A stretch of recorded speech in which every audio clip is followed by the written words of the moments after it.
I was muted. Are you all ready to go to the movies? I know I'm ready to go to the movies. I even got my gas station soda that's cheaper than the movie soda. Because you got to do it right. Concessions are overpriced, and we all know that.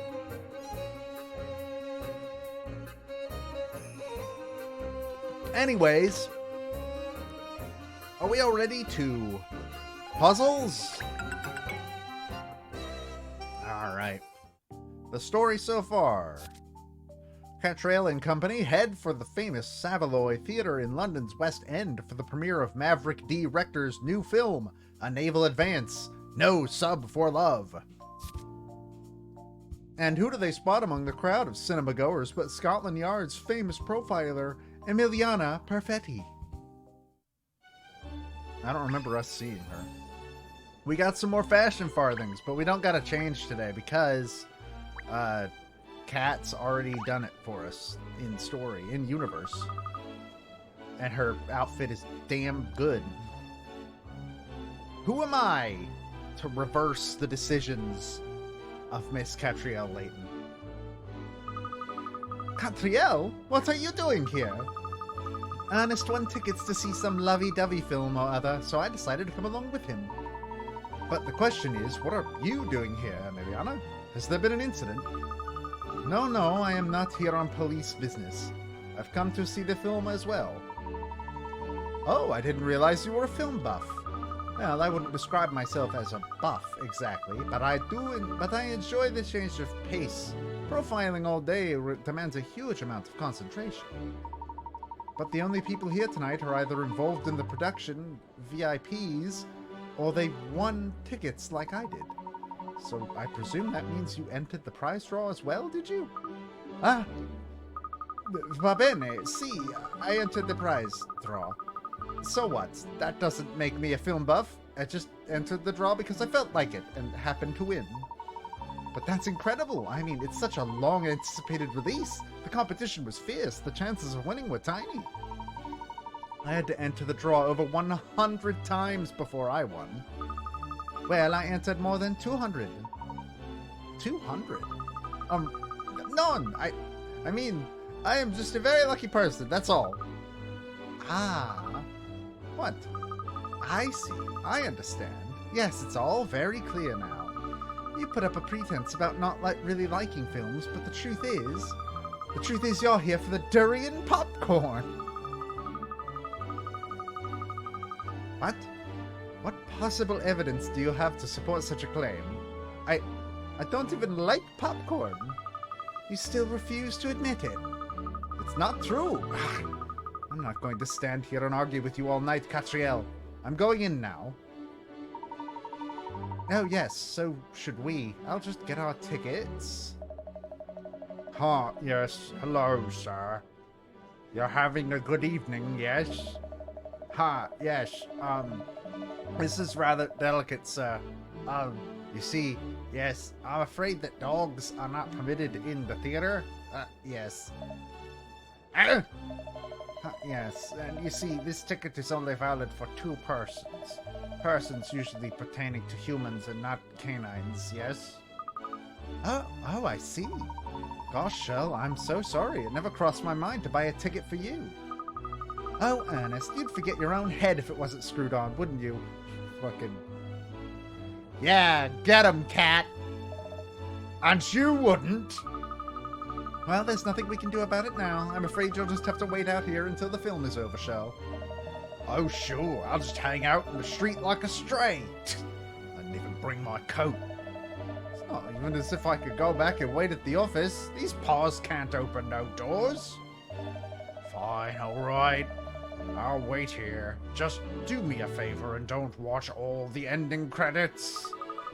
Good boy. We'll be back soon. All right, Ernest. Shall we? Oh, yes. What dorky deity have I upset to deserve this, eh? It's time to go watch a movie.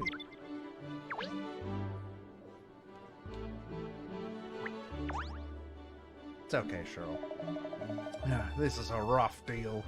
I'm so bored. Come on, Katniss. How long are you gonna leave me out here? At least they didn't tie me to a drain pipe. Katniss? Is he using a fucking ship name for people that he lives with? The sign must be visible from a long way off. It's enormous and covered in lights. Just looking at the sign is a real thrill. Oh, I'm so excited. Wow, Cheryl doesn't even get to be part of that. Poor dude. Ah, the neon lights. London's West End has such energy. Perhaps some tasteful neon would be a welcome addition to the door above the agency. I would definitely go to a, It's certainly an impressive place, the Savoy, isn't it? No wonder they call it the heart of cinema. It's such a delight to be able to come to this spiffing theater with you, miss. Spiffing. They invented English.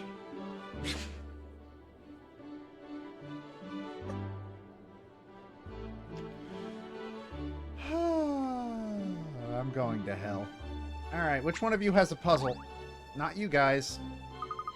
I still can't believe it. Exclusive tickets to the preview of Maverick Director's latest film.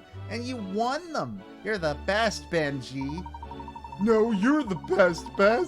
The best for believing in me and giving me the confidence to enter the prize draw in the first place. Oh, you're just the best, and your luck is the best. I'm so proud of you. You know, there's supposed to be the best kiss scene ever at the end of this film. I can't wait. Where did I put my... I lost it immediately upon setting it down. And did you know the Savoy is like one of the best cinemas in the whole of London? No porkies. We have to take a photograph together outside. Try and stop me. I want to capture every moment we've spent together on film. Every single one. That went on for a fucking while. Hey, buddy, are you a puzzle? Wow, you're not a puzzle either. These ignoramuses call themselves fans. Oh, hello. Are you a Maverick Director fan yourself? Me? Ha. Please, don't sit me in the same stool as the rest of these open bracket, so-called close bracket fans. I'm a cineaste, not a fan. Sorry? I've seen every single one of Rector's films since his directorial debut, open bracket, including, I might add, everything from the independent years, close bracket. Oh, well, I see. You certainly aren't just a run-of-the-mill fan, that's for sure. Exactly. In fact, I think you'll find Rector's earlier works were discerning pieces of art for the cinematic connoisseur, but of course more recently he's gone for the crowd pleasers. Still, even in his more saccharine moments, his sublime composition, inimitable sense of style, and divine wordplay are present in spades. Of course, I can't comment on this particular film until I've seen it. Will it be his magnum opus or a massive flop? It's interesting to note that you've been talking for a very long time. Is there not a puzzle out here? That's surprising.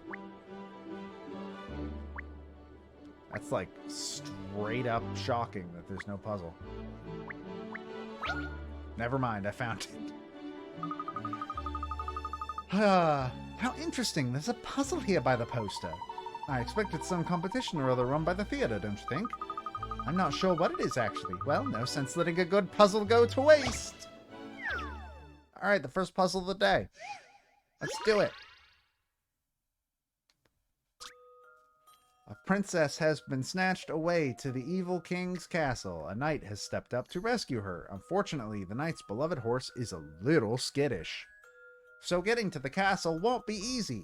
The horse moves like a knight in chess in the shape of an L. You can jump over anything that is in the way, but you cannot land in squares with trees or poisonous lakes. Press and hold A over the horse to pick it up and move it around the board. Work out a path to the evil king's castle. Alrighty. Alright. Let's see.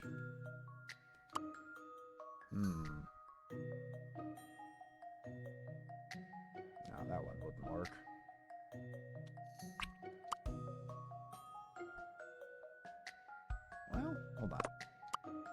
go there. Oh no, we go here. No, we don't go there. Wait.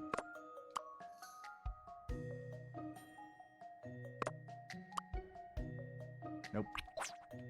That is incorrect.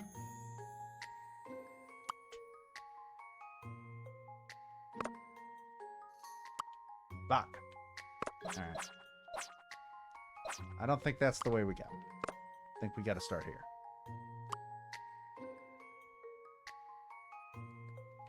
If we put it there... Nope. Nope, that's not what I meant to hit. Nope. Also, I don't want to do that. That's a dumb move.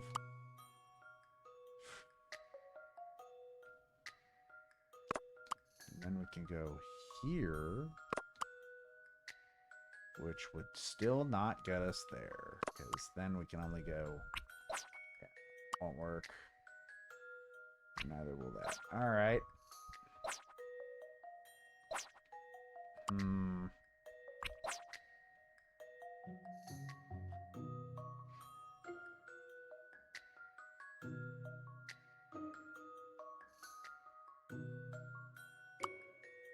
I think starting here is the right move.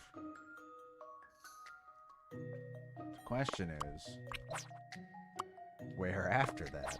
No. God damn it, I keep hitting B on accident. And if we go... No. Yeah, no. What about here? No. Shit. Alright. We meet again, brain think. My nemesis. The only thing I fear more than fear itself. Then... Wait, no, that won't. Nope. None of those work out either. Damn it. Wait. Haha! This Puzzle. should do it, I think. And that's how it's done. Yay! Pick her up. Alright, there we go. That's the first puzzle of the day. We've done it. The princess has been rescued, although your beloved horse seems to have carried her away. Bad luck, brave knight, and keep up the good fight. See if you can complete the challenge in 6 steps. I did. I actually did. There, I've solved it now. I was wondering, miss, perhaps we could go see a film together sometime. I mean, just the 2 of us.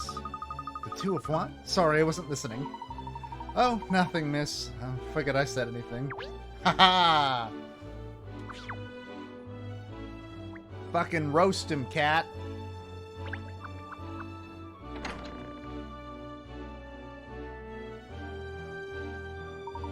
I cannot believe it's upon us. Maverick D. Rector's latest masterpiece awaits. I'm beside myself with anticipation, Miss Layton. I really am. Why does Twitch put this as a strategy game? Or an RPG? What is happening? Ernest, this no sub for love film. It's a romance story, is it? You've only just worked that out? Well, yes, it's a romance, but it's so much more than that, miss. Actually, you can't pigeonhole Rector's work. It transcends genres. Fuck you. Shut up. Shut up, Ernest. Cat, I want you to shove Ernest in a fucking locker. This is my favorite strategy RPG. I mean, I guess. Like, sure. The strategy of make Ernest feel as bad as humanly possible. You see, miss, Rector used to direct cult B movies. He had quite a following of diehard fans even then. I think it must have been his attention to detail. I mean, really, he was a complete perfectionist. But he somehow never managed to appeal to Joe Public. Then about 10 years ago, he started to move into more mainstream genres. Romance stories and so on. And that's when he started to become more popular, by appealing to a wider audience. Now he's regarded as one of the greatest directors of our time. His films are always highly anticipated. I must say, I've always thought his films were capital. I've been a huge fan even since his cult B-movie days. My all-time favorite has to be Wall-O.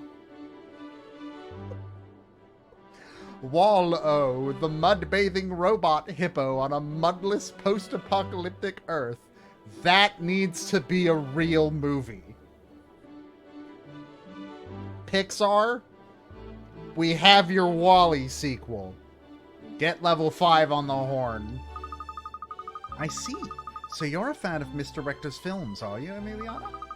Well, of course. I think he is a fantastic director. But no, I'm more interested in the actors in this film. Oh, you mean Leonardo DiCaprio? Holy shit! This is a good localization.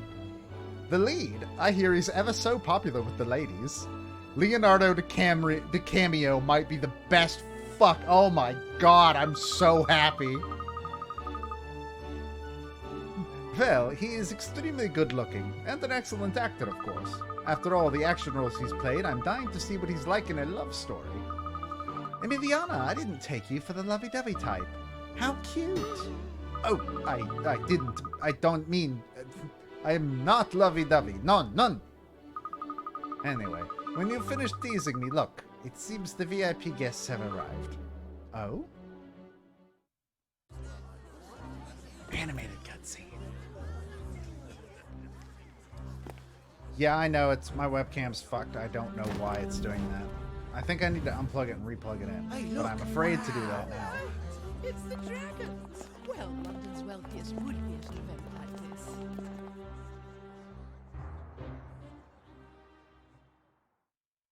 Maybe if I just, like... Hold on. Hold on. Let's try this. What if I just... deactivate... reactivate... Let me know if it's still happening. It may end up that I need to unplug and replug in my webcam. It was happening yesterday, too. Or not yesterday, on Thursday, when I played Luigi's Mansion. Every one of them looks very well off. Who are they all? You are very poorly informed, Castriel. Everyone in London knows who they are. They are known as the Dragons, the 7 Dragons of London. 7 Dragons? Yes, some of London's wealthiest residents. Moguls of media, finance, transport. Between them, they really control the city's economy. Ah, so we're gonna go Inglourious Bastards on this theater, right? That's the plan? Alright, I'm in. Let's do it. Although some of them do come from wealthy families, it's really only in the last 10 years that they've become so well known. Oh, not very long then, especially in a historic city like London. True, and of course it's not just people here in London watching them. The whole world's eyes are trained on these 7 multi-millionaires. Remember when the idea of a multi-millionaire was like, that's the one, that's the high tier. Boy howdy. Well, they certainly do sound very influential. You'll know one of them already. Ah, yes, Bea Loanida. So she's one of the 7, is she? Oh, we must go and say good day, Miss Layton. Yes, I think there's still time before the film starts. Let's go say hello. Hi, Mayor. Oh, she's got a puzzle. Oh, no. Oh, God. It begins again. Good evening, Pippa. Catriel, I wasn't expecting to see you here. No, well, in truth, films aren't my thing. I'm here for the popcorn. I don't doubt it. I didn't realize you were one of the 7 Dragons of London, or that the 7 Dragons of London existed. Oh, that's really my father's influence, but I don't think of myself as a millionaire. I think of myself as London's mayor, nothing more. That's not what that fucking works. We made friends with the mayor. Last case. And almost got her to remove herself as mayor. And that's a very worthy title. Not everyone has what it takes to be mayor in a city like this one. You're too kind, Catriel, but it's always nice to receive a compliment.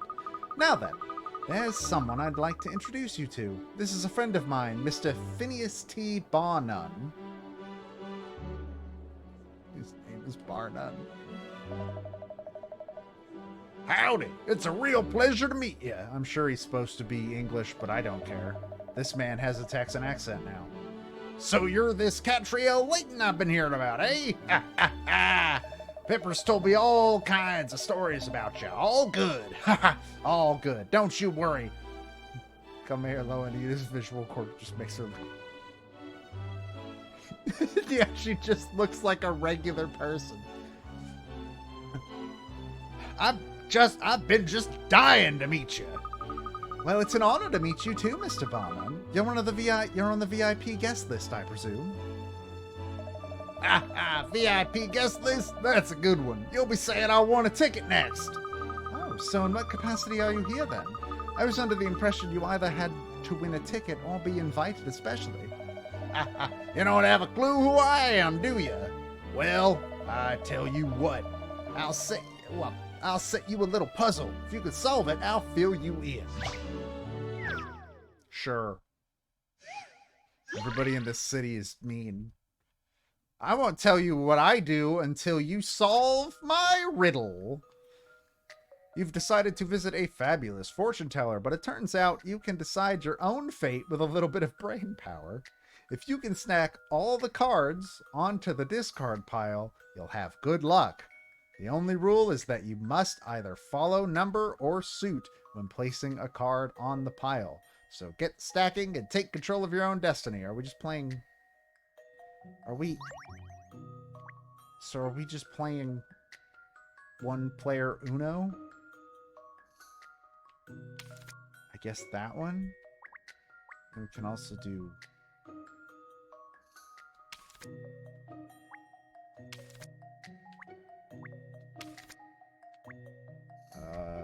Nope, I already fucked up. I think... And we can do 7. Nope.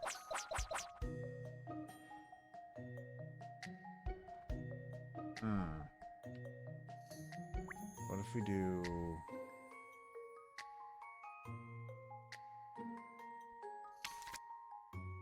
Let's try 8.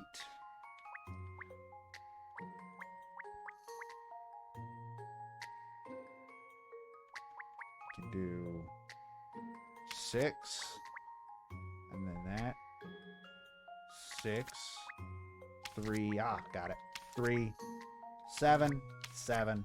4. Got it. This is an interesting one. And that's how it's done. The swirling mists of your future are clearing. I see a heart card. You are about to find love. Somehow, I think I just got scammed.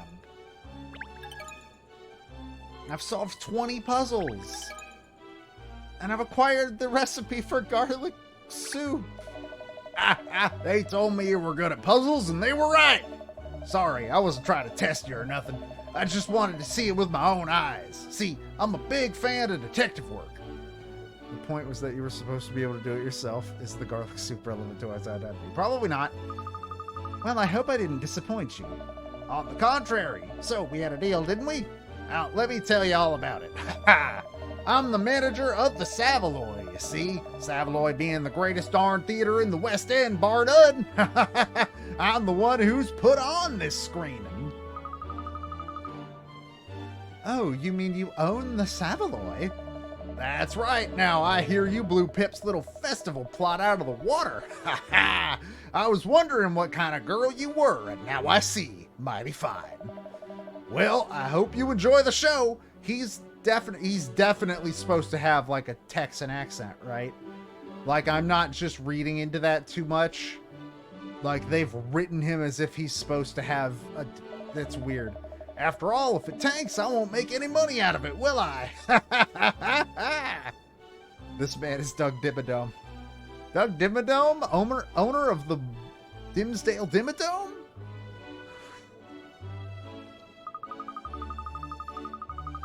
Well, the truth is, I'm really here for the popcorn, not the film. Ah, the all-new durian flavor, you mean? Haha, you know, I came up with that myself. Yeah, he needs about 5 more hats before he gets anywhere near Dimmadome levels, but he could be close. Yeah, we're here for durian popcorn. What about it? Cat knows what she wants. You have to keep thinking of new ideas if you want your customers to keep coming back, right? I just let Pip try it, as it happens. Not her cup of tea at all. I see, you're involved in all aspects of the business. How interesting. Well, that popcorn certainly has a unique flavor. Perhaps a little too unique. A good example of effort not necessarily producing results. I'll judge that for myself, I think. Now, where do you get it? It's on sale at the kiosk back there. Show them your coupon and they'll give you a tub. Ah, look, that's old Dudley over by the kiosk there. Madame Doublé to you. You should introduce yourself. Madame Doublé? Is she another of the 7 dragons? Gretchen Doublé is a name you do well to remember, Miss Layton. Now, word of advice. Durians are fucking banned on public transit. I didn't know that. That's awesome. A word of advice. Never forget the madam. She controls a whole whopping great empire of businesses stretching right across the globe, you know. Yeah, she practically breeds money. They used to say the sun would never set on the British Empire. Fuck. Well...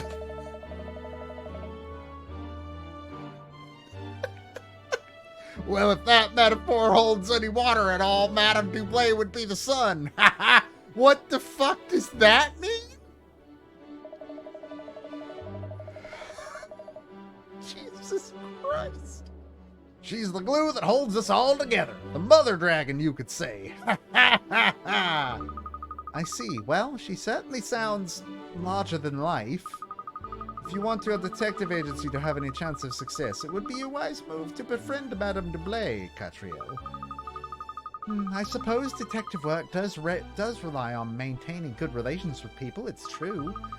I could just say hello while I queue up for my popcorn. Well, you queue up for your popcorn. You really haven't grasped how important she is, have you? Cat knows one thing, and that is food. She's a woman after my own heart. Where are the hint coins?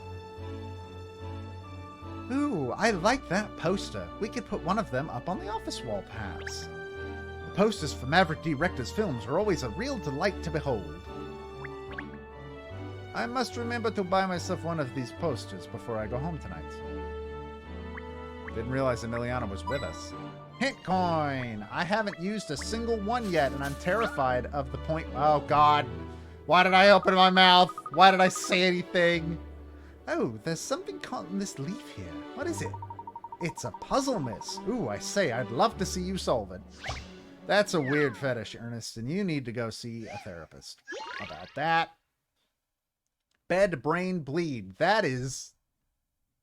You will die if you have... You'll die if you have one of those. Oh, no! Oh, no. Here we have a simple child's toy that consists of 5 rows of 5 wooden poles,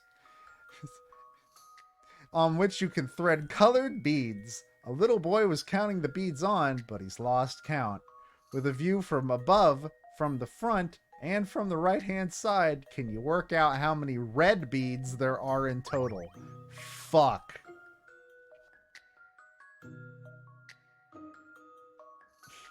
Oh, no. Oh, no!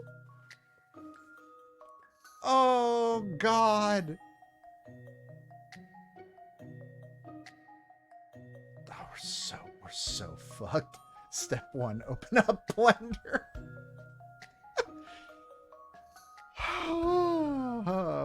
Okay. So... above is going to be the place to start, I guess, even though I'm having trouble, like... Okay, so these are the same row, I think. Right? Am I right on that? I don't know. I don't know anymore.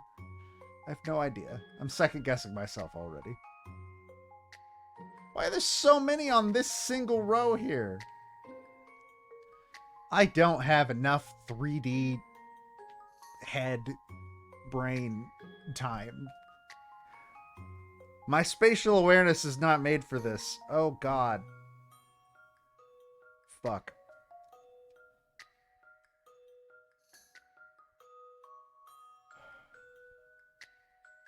That's there's a scrap of paper. This? No, this is where you put the answer in. So this is the answer.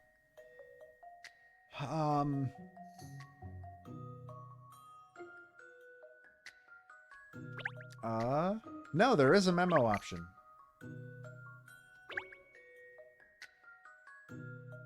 There is a memo option. The question is... Cool.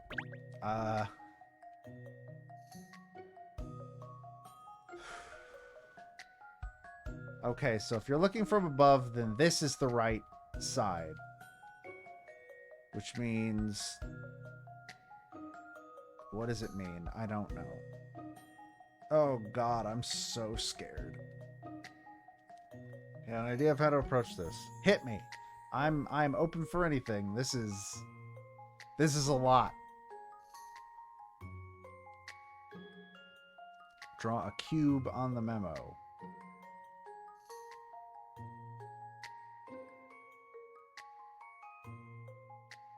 I'm sure there's an easier way to do this. So that you can map the sides on a 3D. I'm sure there's better functionality for this, but I don't know what.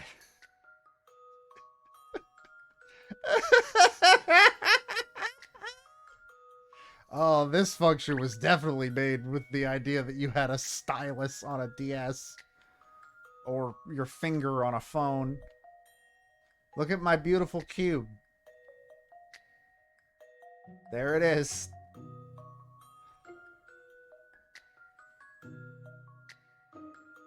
Art class. And if you... Okay, so... I think I understand what you're saying, but at the same time, I don't know if I can... So, like...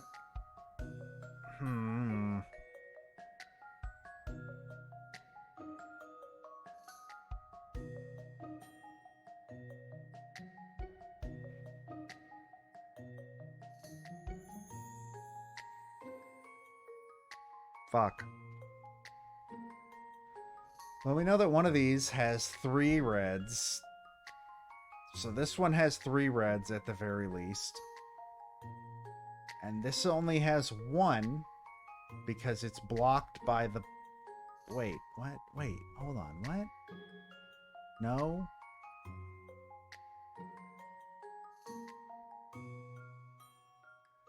Unless these 2 are on a different...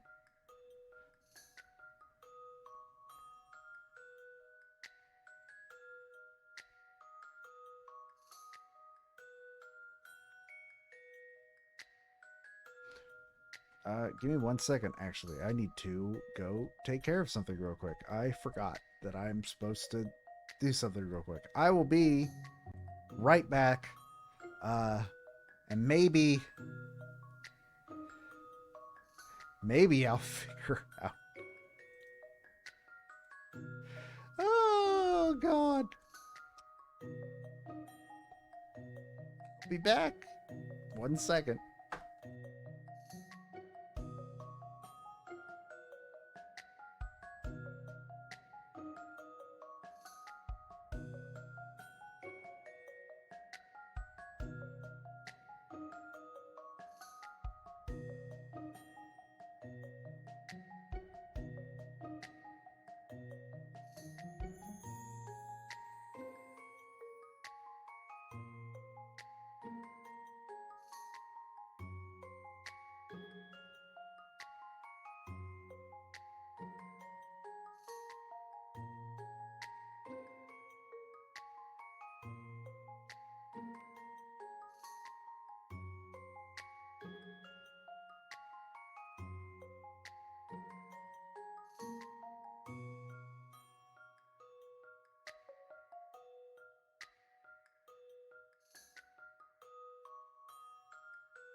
Excuse you, I didn't go away to scream into the sky. I heard the cat do something. And then I remembered I had something out that the cat shouldn't be getting into, and I had to amend the situation. So luckily... Wait, what the fuck? Oh, it's just a redo. Oh, I could change the... No! I didn't want to do that. No. We could technically skip this puzzle if we wanted.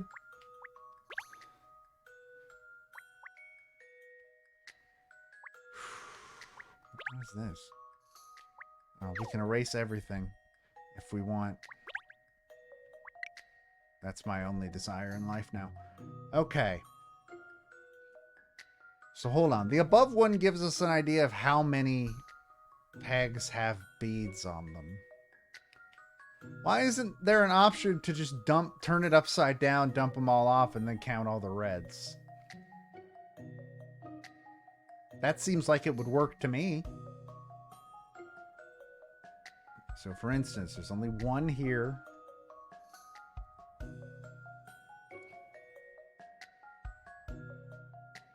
This doesn't make sense. Not with this.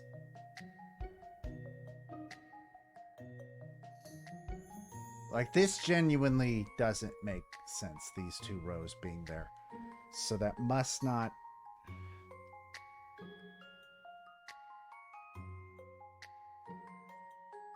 What? Okay, never mind. This does make sense. If that black is there, then there's... Yeah, okay. So that black is the only one on its peg.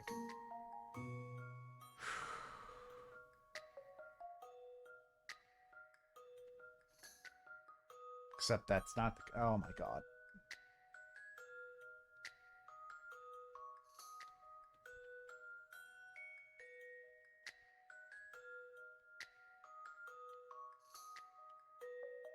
Is this finally going to be the one that makes me use a puzzle, hint coin? I hope not. Technically, we can't skip this one. But I don't want this to be the first puzzle that defeats me. So let's see.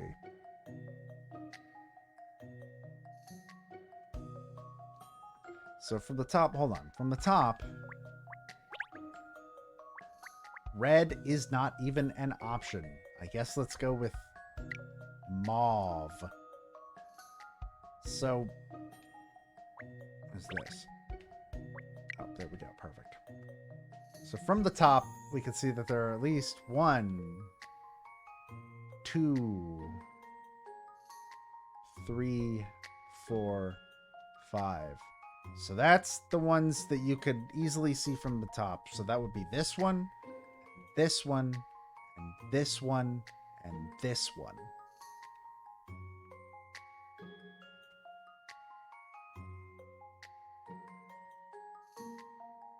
I think.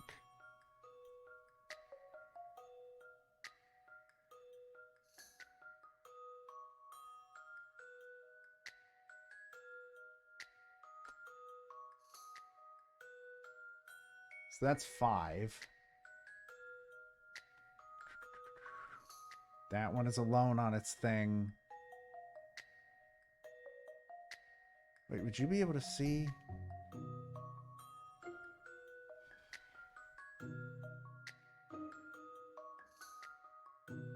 What?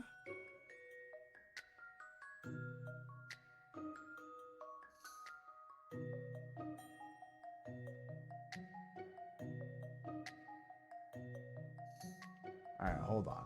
So, we got the 5 on top. There's at least one more there. And there's one more, at least one more there. But I'm going to assume that these two are here, which means there's one more.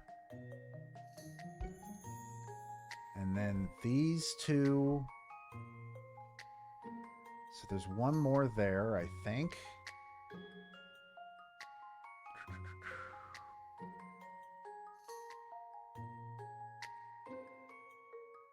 And this one we've been able to see, and this one we were able to see.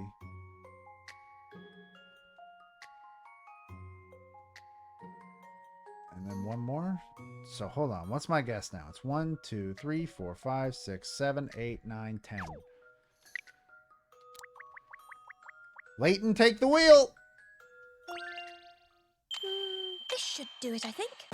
Damn it! What's the matter with me today? Fuck. Maybe I missed a bead somewhere. Brain bleed sure is right. Okay. Alright. Did it erase my memos? It didn't.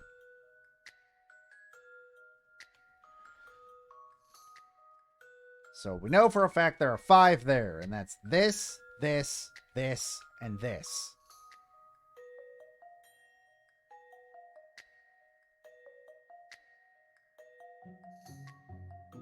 And then we know that there's one more under there, so that makes 6.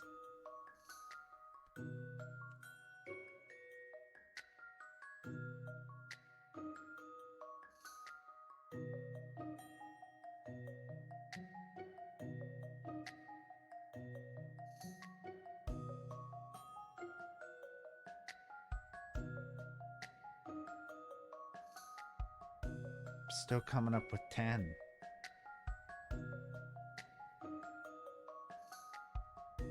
I'm still only coming up with 10.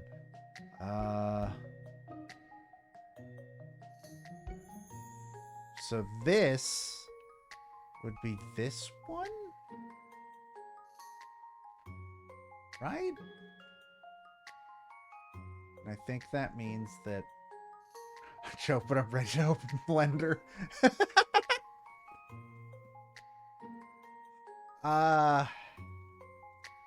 So this back here, that's this, I think. So hold on, I need a different color.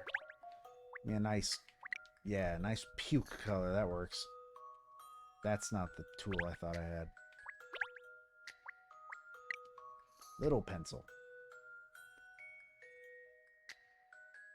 I think that's that.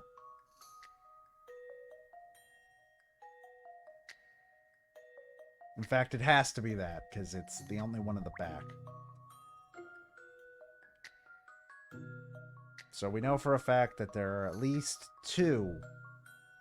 Can you even see this one from back there?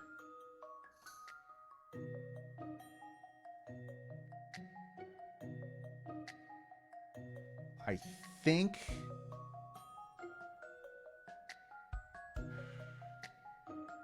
There's no one that shows black on its own. Wait.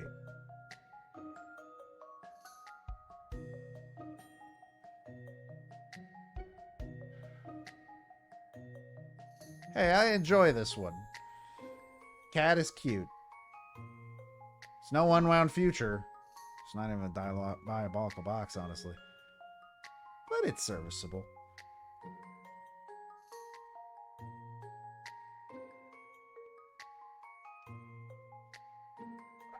Fuck. I don't know what I'm doing. I don't know what I'm doing. Oh, no. Oh, I'm so dumb. Wait. Wait, what?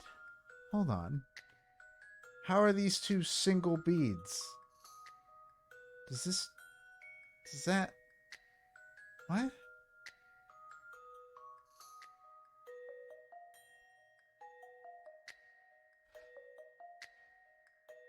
My brain has ceased functioning. Give me a second. I gotta reset it. Okay.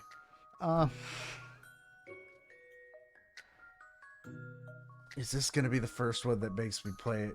That makes me use a hint coin? Am I really gonna have to go that far? Yep, let's do it. Fuck it.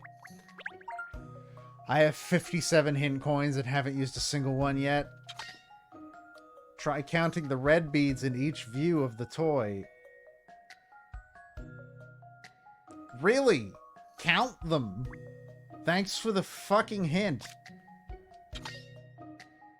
The most red beads you can see from any one particular view is 8. So far from the right-hand side, that means there must be at least 8 red beads. The question is, how many more red beads are there that you can't see from the right-hand side? I thought I already solved that part. So, like, you can see 8 from here. And we knew it was at least 8 because the guess we just did was 10.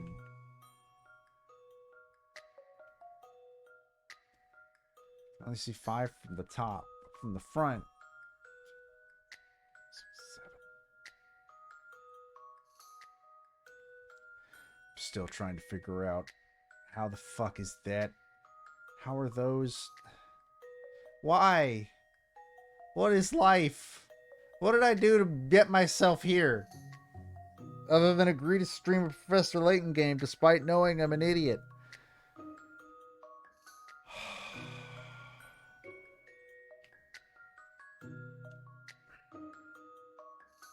What if I just put 12? What if it's 12? Fuck, we're not getting the total amount of Pickerots yet. Okay, yeah, no. Of course that wouldn't be right. Not good. I agree, Cat. That was my one shot in the dark. I don't have another one in me. Alright. What if it's 9? What if it's 9? Oh, God. This is the first one to actually give me trouble in 3 streams. Okay, what am I doing here? What am I doing? What am I doing? What am I doing?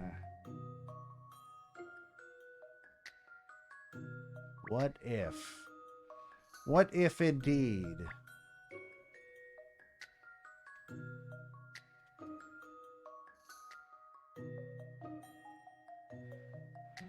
This requires so much more spatial reasoning than I have. One more. Looking at the view from above, the only rows with multiple poles of beads are the second and third rows from the top. So it's only the first 3 poles from the left on the second row and the pole with the black bead on top on the third row that could be hiding multiple red beads when viewed from the right. But you can't tell more than that from above. What? What? What? So...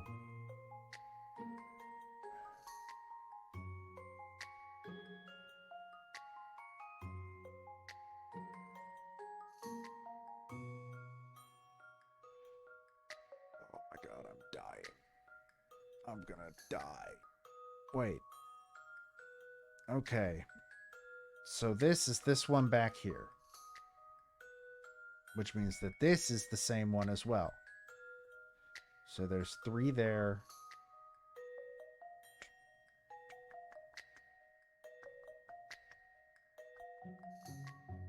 There's 4 in the row right in front of it. Right? No?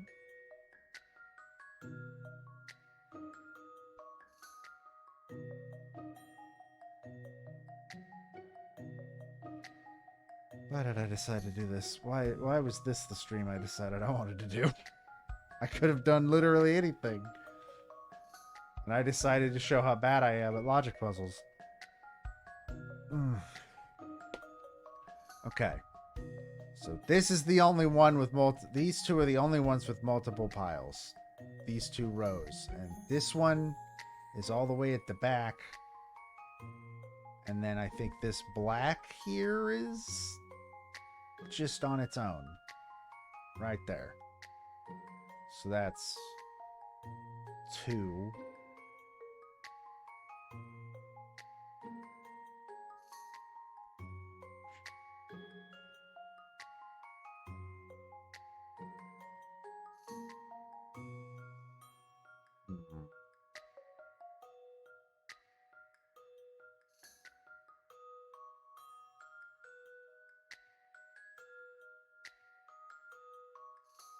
This must be infuriating to watch. Could have just played more Luigi's Mansion. At least there I can shout about tax evasion.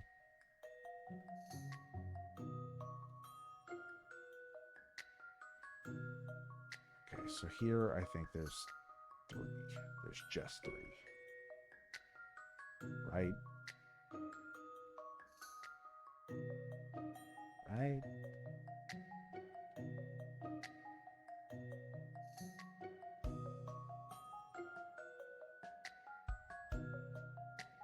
Question is, where the fuck is this one? That one's near the front, so it's this one.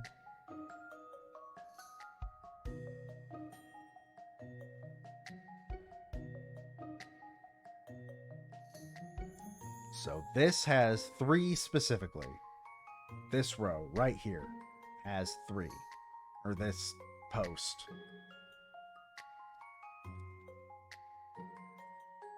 And then there's no red there, but there's 1 here.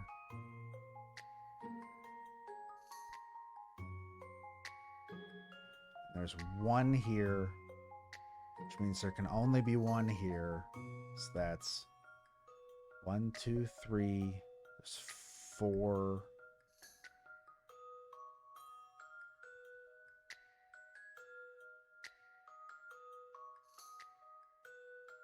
Right here is 5, right? No, incorrect. Yeah, 5. There's nothing there. 6.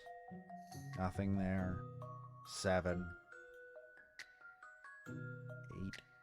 9.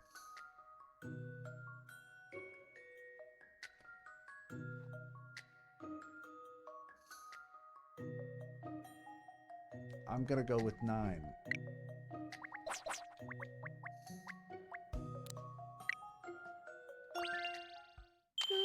This should do it, I think. Any mystery or any puzzle solved.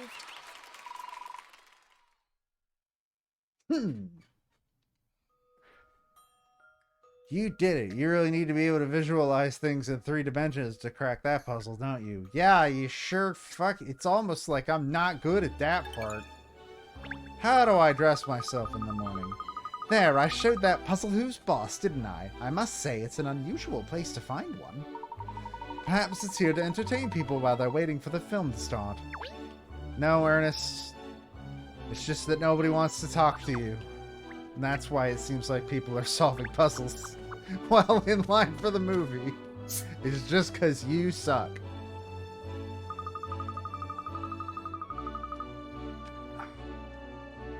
Here we are at last, the kiosk. Time to sample the all-new popcorn delight.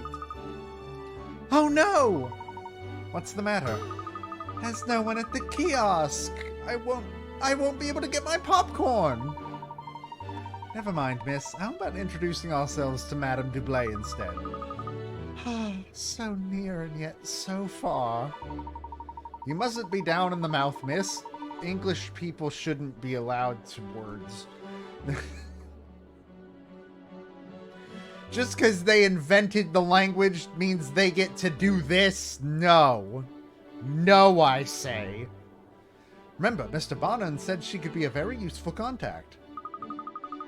Yes, all right. Let's say a quick hello then. Do you know which lady she is? I suspect that lady over there who might be who we're looking for. Yes, I think you might be right. She certainly stands out as being affluent. What other lady? This one? There's one other lady present in this scene, Cat. Excuse me. You wouldn't happen to be Madame Dublé, would you? Indeed I would. And you are? I'm Katria Layton from the Layton Detective Agency. I feel like I've used that name for somebody already. Whatever. It's a pleasure to meet you, Madam. Oh, the Layton Detective Agency, you say? Now, where have I heard that name before? Ah, you must be the famous Herschel Layton's daughter, are you? How is the professor? Is he in good health? I think so? You think so? Well, no. I mean, he's very well. Yes, thank you. I'll be sure to mention to him that I met you. Yes, please do. Tell him I should very much like to meet when he's next available. I wish I could. Goodness, it's nearly time for the show. I promised myself a little tipple before it begins. Do excuse me. What? A little what?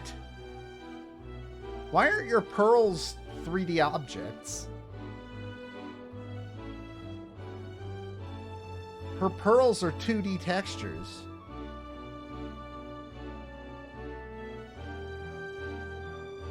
Were you really that hard on for polygons? That hard off for polygons?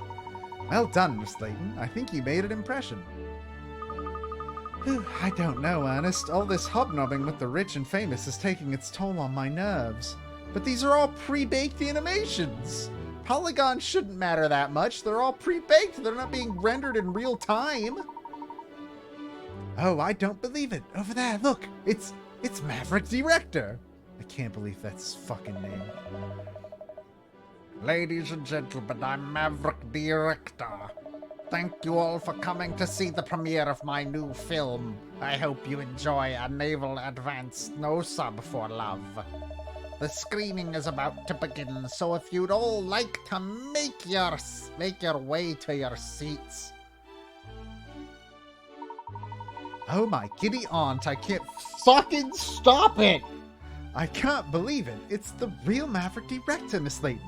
I've never seen the real Maverick Director before. But you've seen the fake one. No, I didn't mean... oh, there's no time for that. The film is about to start. We must take our seats. Aren't you forgetting something, Ernest?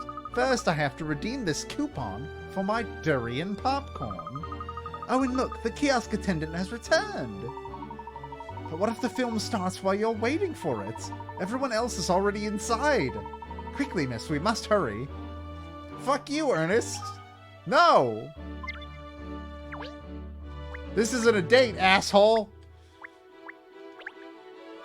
Oh, poo. What a pong there is coming from that popcorn machine. What? Ah, it smells exactly like real durian fruit. Quite overwhelming. There it is. The distinctly delicious whiff of durian-flavored popcorn. Why is that the flavor that has to get you? Pong is bad smell, I guess. Ah, yes, sorry for the wait, ma'am. We have a full house tonight with all the VIP guests demanding attention. Ha, yes, it's been quite busy, I'm afraid. I see. Well, anyway, I believe this coupon entitles me to some free popcorn. The new durian flavor? Ha, yes, that's correct, ma'am. However, the feature is about to begin, I think. So, ha, yes, please take our seats immediately. Fuck you! Fuck you! Give her popcorn! You're right there!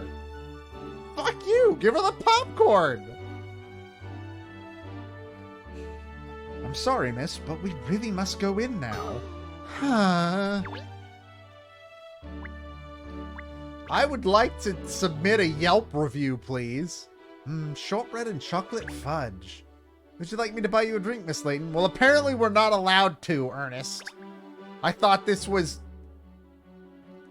Englanderica, but it's not, apparently. French onion juice? Not soup? What a strange idea for juice.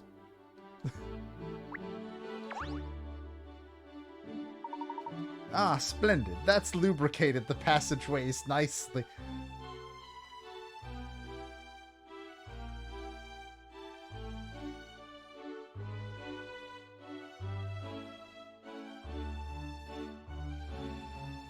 Now I shall be able to sit down and enjoy the show. I can't wait to get off my feet. Gonna talk about your fucking bunions next? What's happening? What is happening in my life currently? Obviously, if it's cordoned off, I wouldn't dream of going in there. It's not what a gentlewoman does. Oh, I was hoping we'd be able to see what the balcony seats were like, but no such luck today. The balcony seats are reserved for members of press and VIPs. I see. Sweet, we've replenished one hint coin. Fuck! Oh, I say, miss, a hidden puzzle. Look, I thought you wanted to get in your seat, asshole. Well found, Ernest. Why don't you solve it, seeing as you found it? Me? Oh, well, alright then. Can't very well shy away from a puzzle and still claim to be a worthy assistant of the great detective Catriel Layton, I suppose. Okay, sure, give it to me. Give me the puzzle. Go with the flow. The dog has to wait outside because dogs aren't allowed in movie theaters.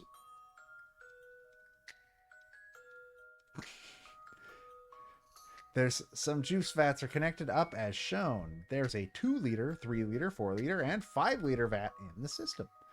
Well, only we can hear him talk, which means he probably actually can't talk. When you select a tap, juice flows in the direction of the arrow on the tap until either the vat it's coming from is empty, or the vat filling it up is full. Fuck, it is the water cup puzzle. Divide the juice so that the 2 tanks on the left are full exactly to the red line marks. Oh no. Okay, there's 3. 2. The juice.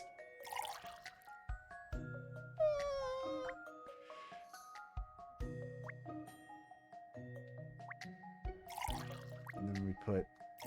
Okay, that one's done. See? Oh, we already fucking got it. Alright, cool. I win! I did it! So, in conclusion... Okay. Still no patch on Miss Layton, of course. That was way fucking easier than I expected it to be. Alright, that's fine. Whatever, it's fine. What a relief. The juice is where it needs to be, and all's right with the world. He's not a bartender, see? Look, there's a child.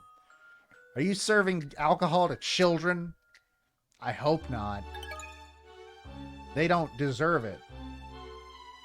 And also, alcohol's disgusting. Oh, top drawer, I did it! Ernest, you are really, really trying my patience tonight, buddy. Well, Ernest, that was very impressive. Anyone would think you were vying for my position as chief detective. Oh no, Miss Never. I'm quite content as your assistant. More than quite content. Very content. Extremely content. Please step on me. Wait, you didn't hear that, did you? I said that was not meant to be said out loud. Anyways, let's go watch a movie.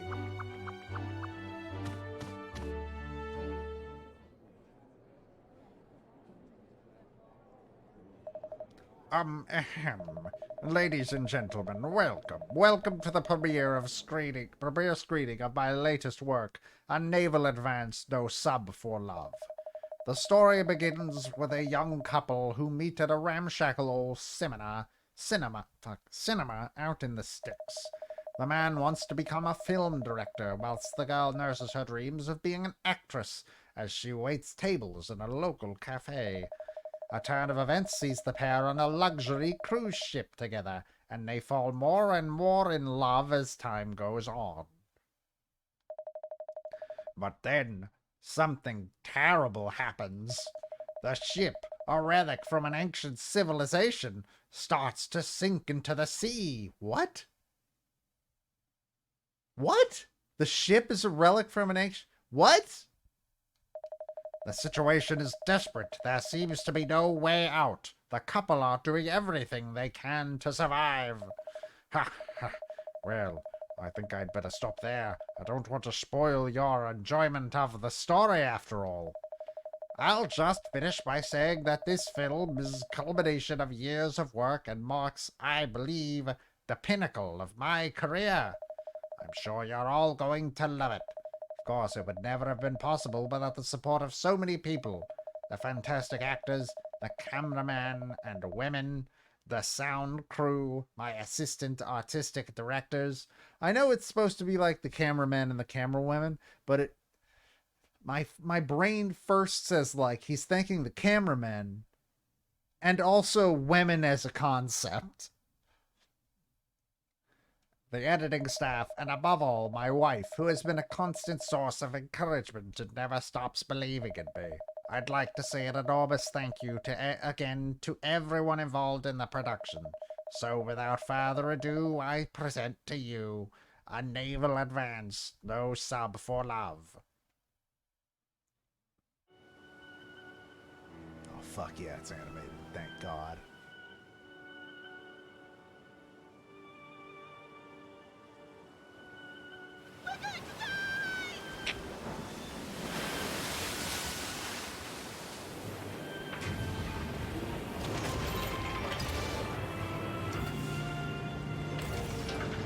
What?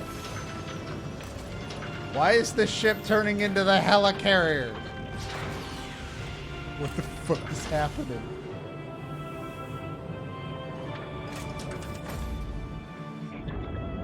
Oh, the ship is a submarine.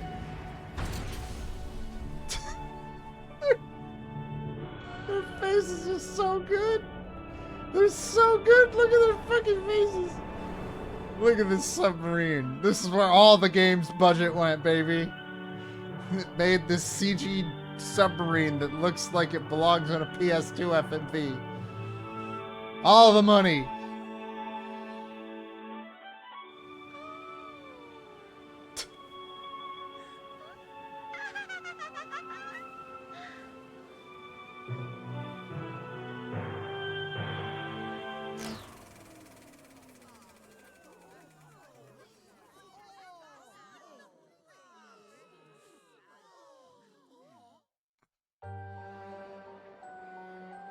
What's going on? What's happened to my film? Why is it cut there?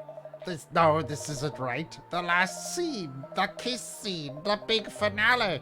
Someone's stolen it.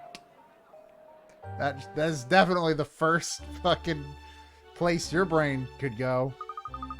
Excuse me, Mr. Barnum. Has everyone left now? Yep, that's the end of that. We've had to cancel the screening, so I sent everyone home. You're a friend of Miss Layton's now, aren't you? Well, I'm not sure if friend is the right word, but, well, I'm Emiliana Perfetti. I'm a case analyst and profiler at Scotland Yard. This theft of the climactic scene of the film is a very serious offense. No, it's not. If you don't mind, I'd like to ask you some questions about it. Yes, could you tell us what you know about the events leading up to the discovery of the missing scene?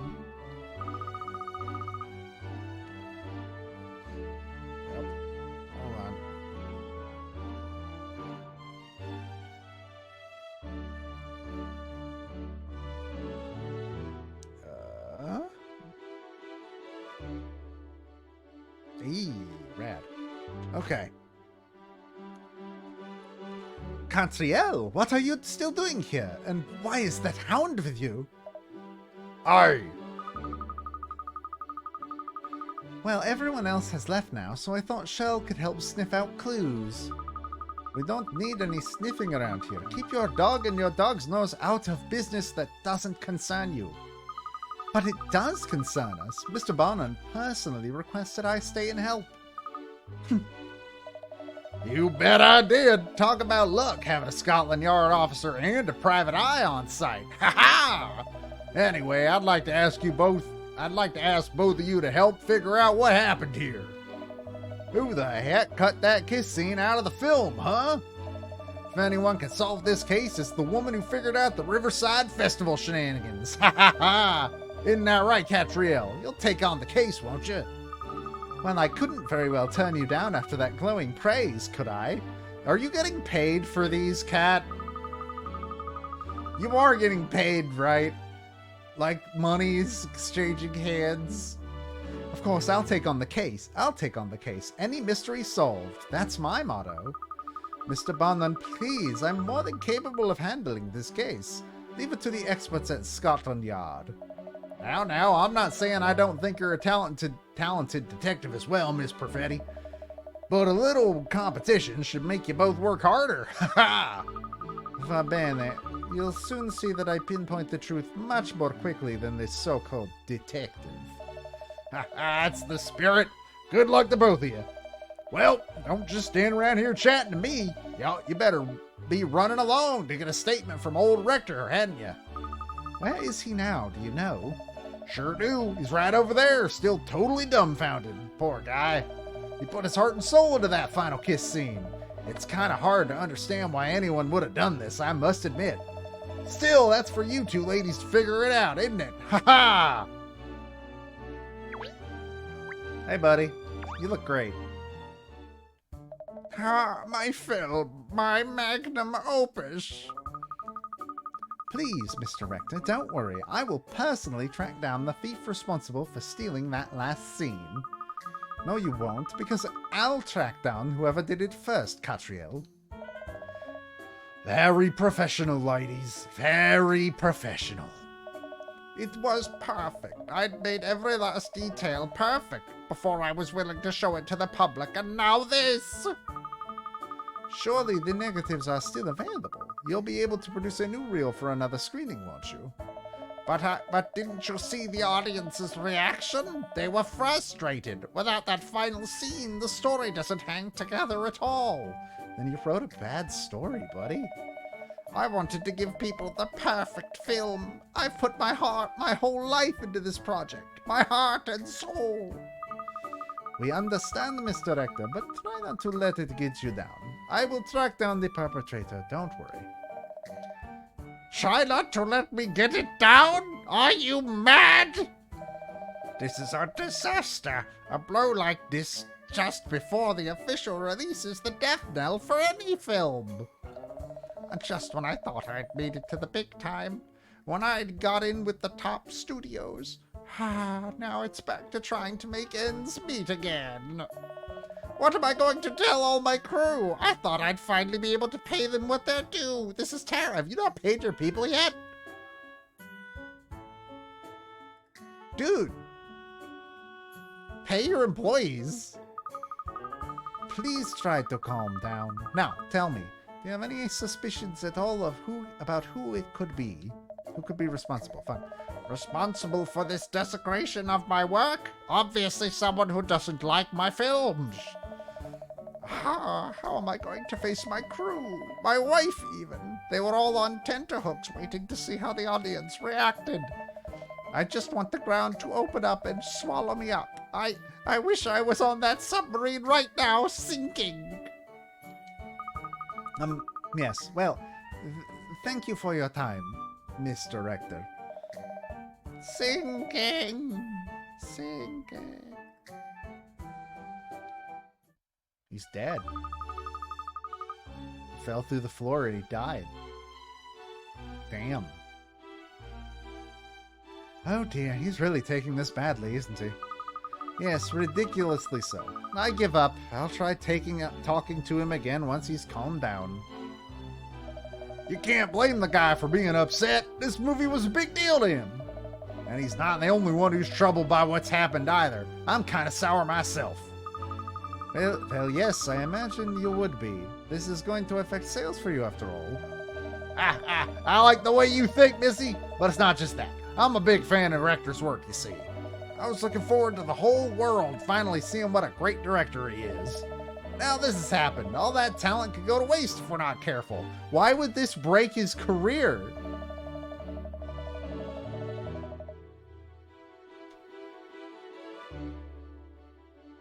Is your career that fragile in Hollywood?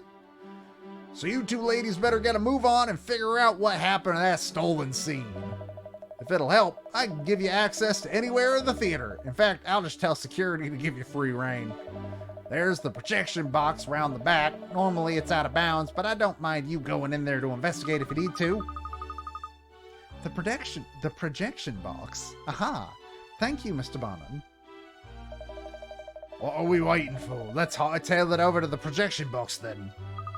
Yes, I agree. We should start by investigating the film reel. Is there something wrong, Emiliana?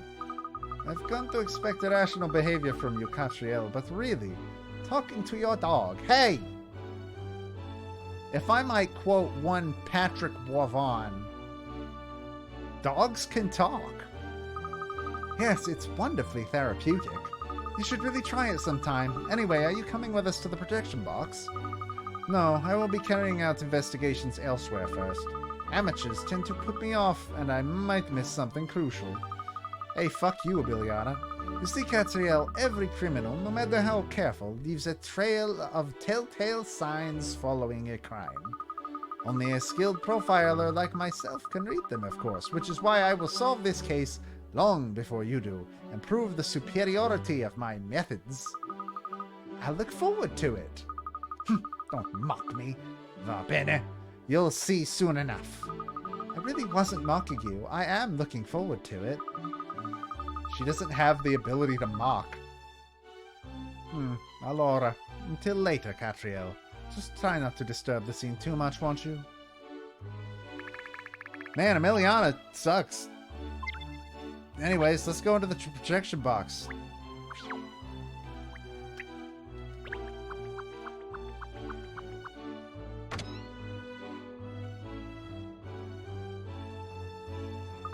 So this is what the inside of a projection box looks like. What a lot of machinery. Excuse me. Authorized personnel only in here, please. I'll have to ask you to leave. That's his voice now. Look at that man's face and tell me that's not what he sounds like. You can't. I wonder what this machine does.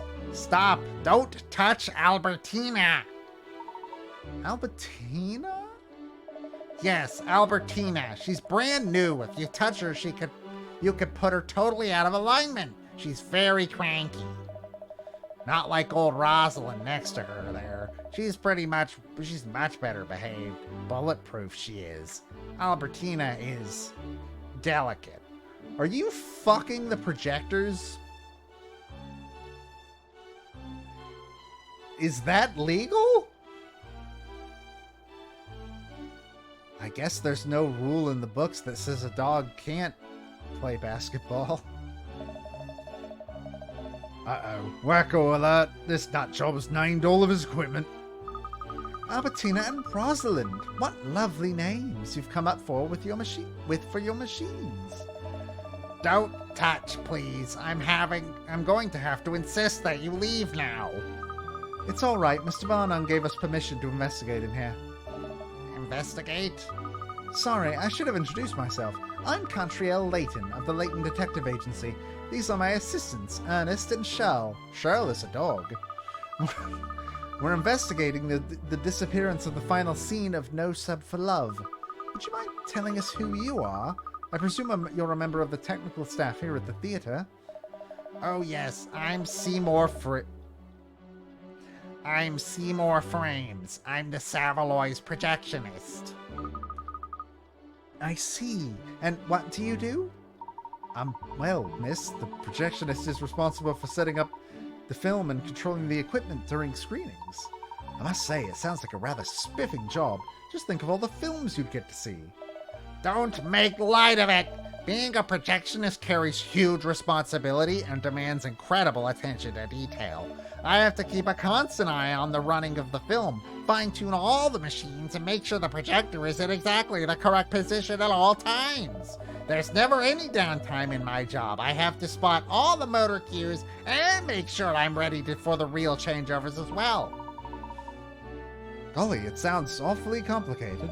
It is, but I wouldn't have any other job. I'm happy in here, surrounded by my machines, but people always think it's a doodle, but it's not. It sounds like he's more interested in the machines than the films they're showing. Yes, I think we need to ask this Mr. Frames a few more questions. But first, let's find the puzzle that is assuredly here. So, is this one Albertina? Is it? No, that's Rosalind. Albertina's the one next to her. Oh, I do apologize. Look, it's easy to tell. Albertina's the one with the beautiful curves. Rosalind's the one with the gleaming skin. I don't want to get stuck on this, but I need to ask you again. Are you fucking the projectors? Barking. Completely barking. Of course, Albertina doesn't always listen to what you tell her. But that's just part of her charm. Is it? I see.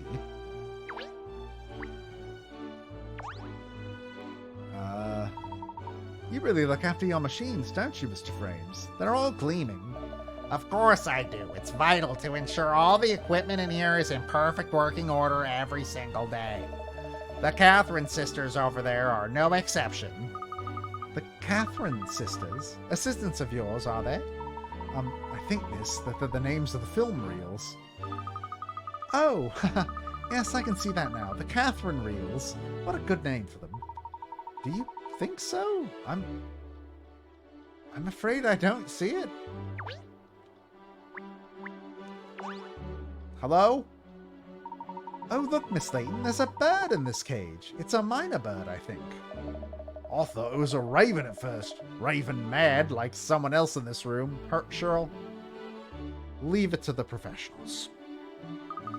Miners are talking birds, aren't they? Yes, that's right. I bet he can say all kinds of things, can't he, Mr. Frames? Yeah, I've taught the Major quite a few words. Why don't... His name is Major Minor. Why don't you introduce yourself, Major? Come on, say hello. Hello, I'm the Major! Major Minor! Major Minor! He really does talk. So what? Minor birds do. Dogs, on the other hand, now that's something special. Would you mind if we tried to get him to say something? Sure, go ahead. He's pretty sharp. He'll probably talk for you. Oh, goody. Come along, miss. Let's try. This will be such a lark.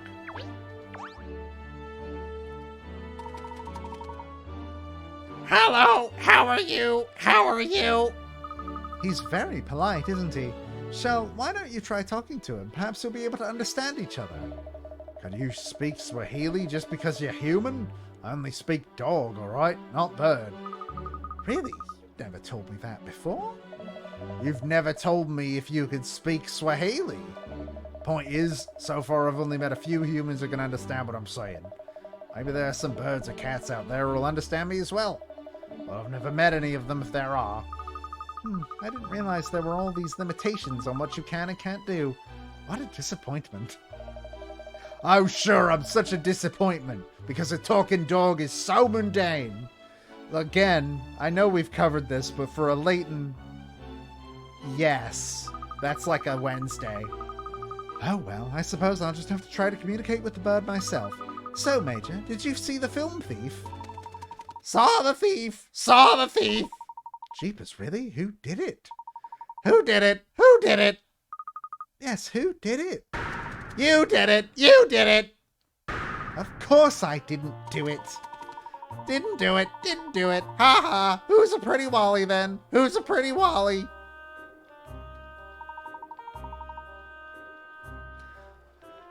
Gosh, he even tells jokes. Amazing. Sword splitting. I told you, the Major's very sharp. A genius, really. Alright then, Major, if you're so sharp, understand when I explain what I'll do to you if you make fun of me again. Holy shit! Holy fucking shit! Cat just threatened to fucking kill a bird. Call the RSPB! Call the RSPB! Miss Layton, he's only a bird, remember. I know he talks like a human, but we really can't treat him like one. Major hunger! Major hunger! Popcorn! Popcorn! Sorry, Major, I'm all out of popcorn now. Oh, yes, of course! What is it, Miss Layton? Have you cracked it? Have you seen the heart of the case already? No, this is far more important than that. Oh, really? I forgot all about the new durian popcorn I wanted to try. Oh, I knew it.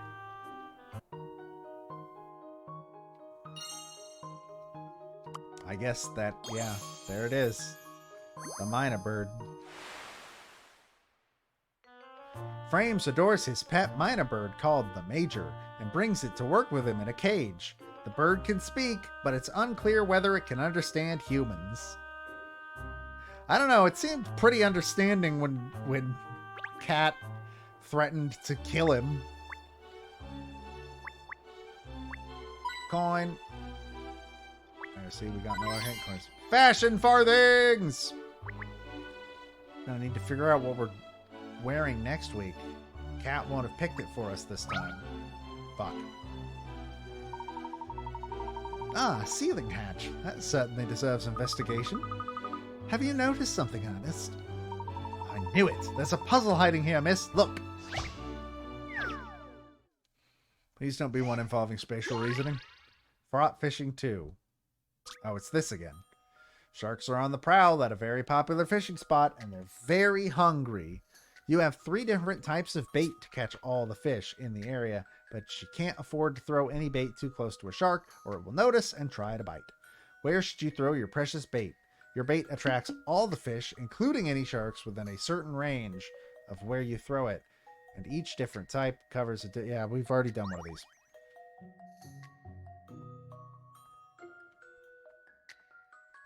Alright, so we got one of... hold on. Okay, that one does this. That one's the star pattern that we had last time. What's this one? This one's a square. Okay. And this one's just a small plus. Alrighty. Well, let's start with the big one, I guess.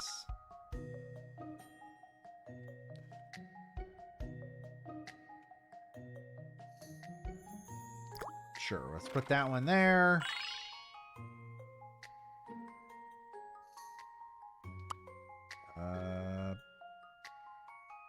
I don't think that's right. I think we might have already fucked up. Why will it let me put it there? Oh, God, the shark.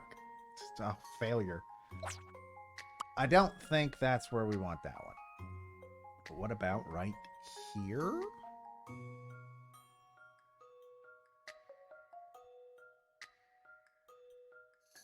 This doesn't seem right either.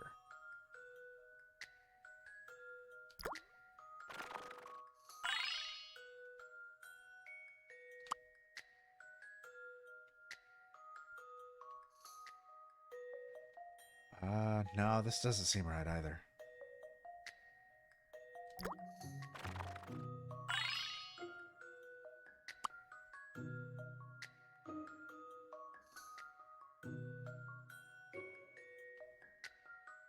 No. No. No, no, no, no.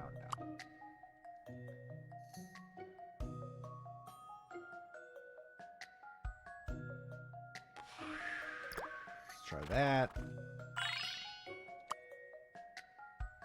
And then... ah, damn it. Fuck.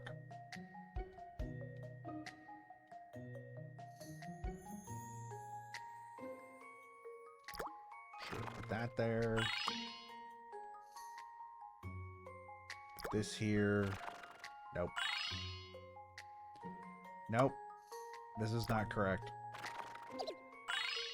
I don't have any more bait.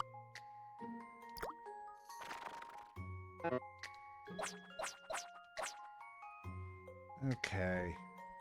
Surely I want to start with the big one, right? Like, that has to be correct. I mean, it doesn't have to be, I guess. Where's the best place to put this, though? Seems like this is.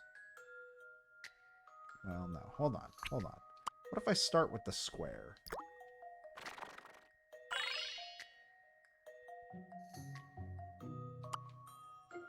Then we do the plus.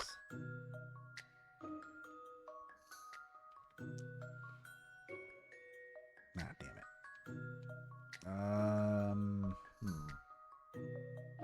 The outfit for this week is very solid.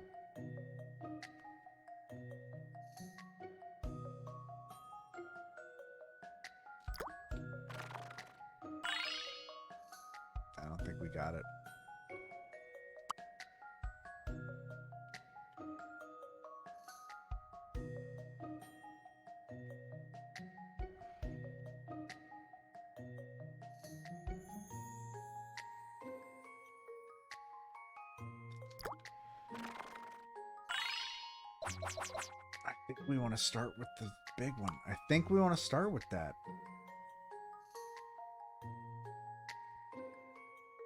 There has to be a way we can get more. I think this is the right way to go first.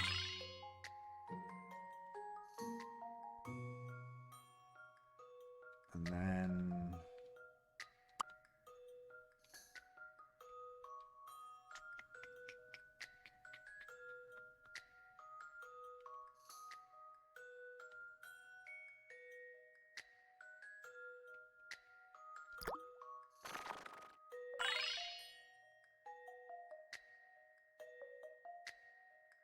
No, still not it.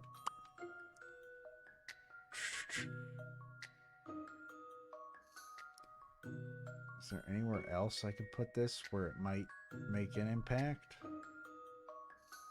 Not really. I feel like it kind of has to be taking out this.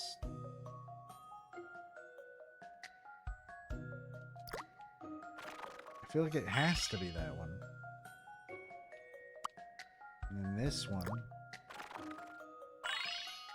We can do...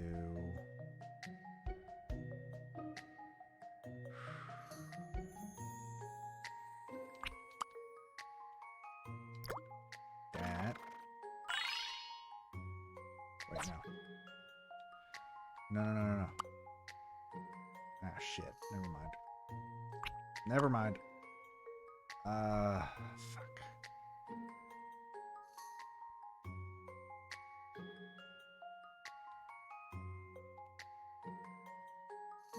I don't think I have it. This ain't the one. This ain't the one. No.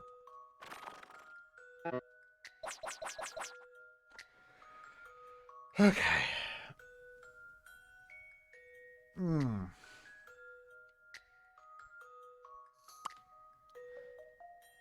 It's like a weird double-edged sword that there are so many puzzles in this game that are like, no, it's impossible to, like, fail. Like, you can't get it wrong. But you still really gotta think about it.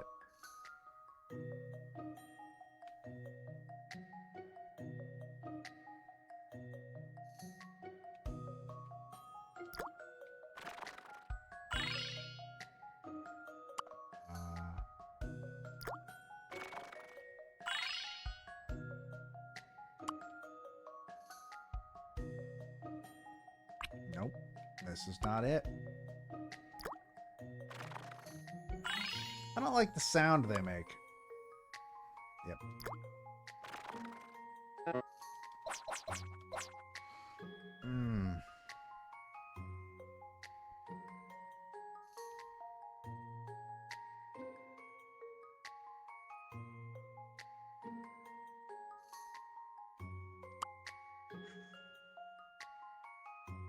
There has to be another spot where I can put this.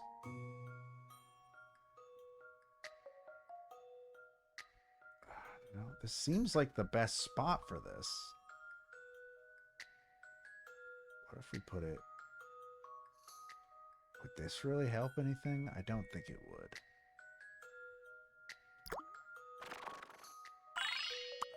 If we...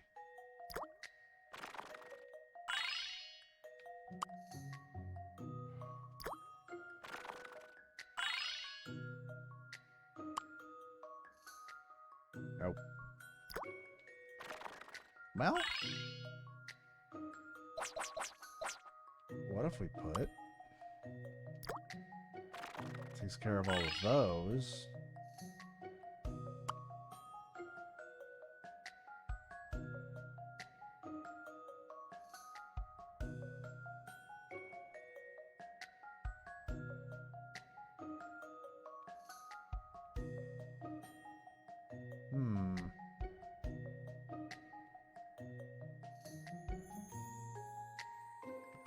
This is a square one.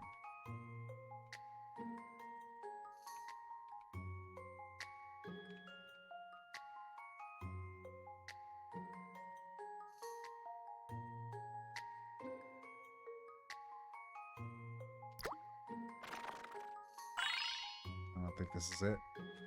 This is also not the one. Well.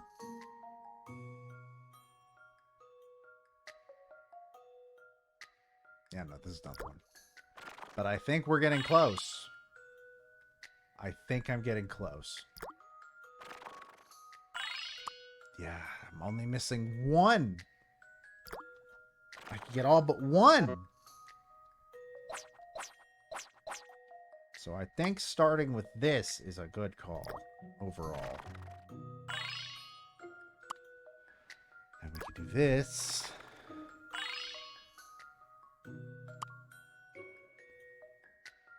Don't really have a good way to get all those.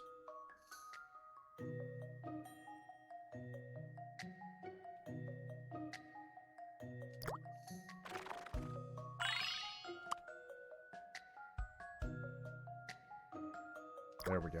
Got it. Nope, no we didn't. I just did the exact same thing I already did. That was the exact same thing I just did. That didn't work. God damn it. I think starting there is the right move. Can I get...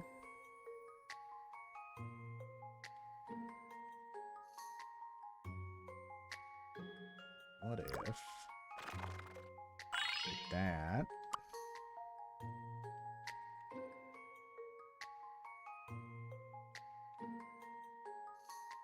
Shit. No. Because then we're still missing one. Damn it.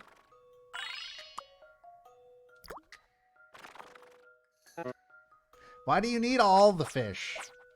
You know, there are people that would like some of the fish. And you're over here being like, oh, but I have to have all of it. If I don't, my family will starve. Well, you know what, buddy? Whose family isn't starving anymore? The climate disaster has hit us all. We got it. We're done with the puzzle. We did it. Yay! This is an interesting one. Any mystery or any puzzle solved. Why was that on a ceiling panel? You did it. You caught loads of fish. That's tonight's dinner taken care of. Just need to find somewhere selling chips with a healthy sprinkling of salt and vinegar to go with the fish. Wait, healthy? What? Oh, jolly good, miss. That was inspiring to watch. The puzzle is solved, but the mystery of what lies behind that hatch remains. What's in the hatch? Tell me what's in the hatch. Oh, cool, another puzzle. All right, great. Excuse me, Mr. Frames. Could you tell us what you were doing before the screening today? If you're expecting me to talk to you, you can help me solve this puzzle first. Well, Mr. Seymour Frames, fuck you. Circuit Unbreaker. A little girl's favorite toy has been broken. You found all the bits, various chips on wires, but you need to work out where the circuit board they go. In order to fix the toy, press and hold A to pick up a component and move it around. Press L or R to rotate the component you're currently holding. Wires can cross each other, but the chips can't have anything running over them or the toy won't work. Fuck. Okay. Alright. What if... Wait. Oh, okay. So these are... when it says chips, it means those things. Basically, the only two places this can go is right here. Well, that's unrotated. We might have to rotate.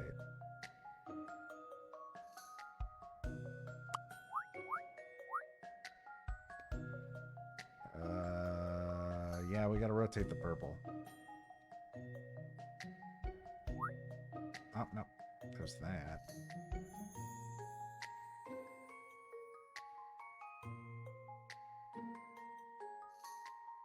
Yeah, but that won't work. Okay, pick this back up. What happens if we rotate this baby? Let's rotate the cushions.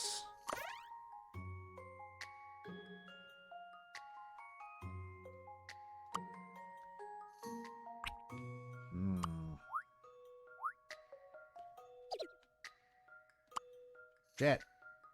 Wait, what? I thought it said they can overlap with each other. You lying game and your fully comprehensible rules. If I want your fucking opinion, I'll ask for it. I'll give it to you. It's what my family says too often. It's how we know that we're not well.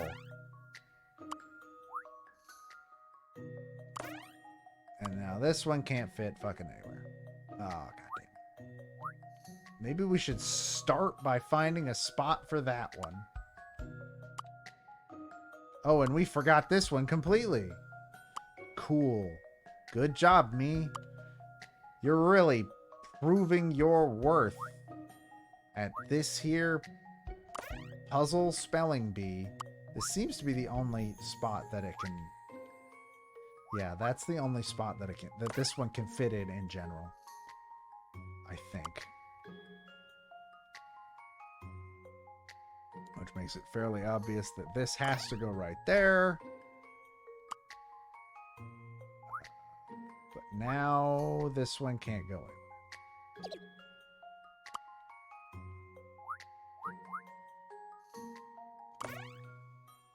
Except now this one can't go anywhere. God forbid this one goes anywhere.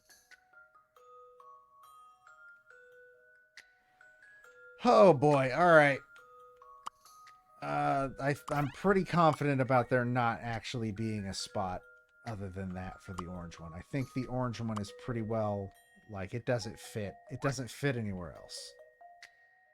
That is, this we know for sure. Oh, wait, nope, never mind, it does. God damn it. Okay, so then there's that. And then what if we put that there?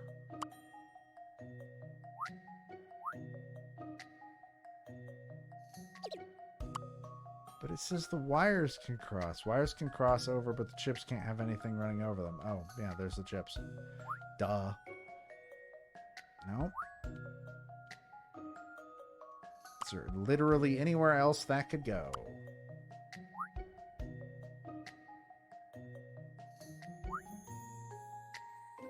What if we put that there?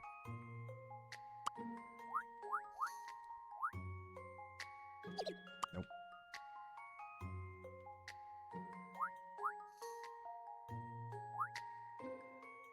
There we go. There's that. Got one there. There we go. Finally.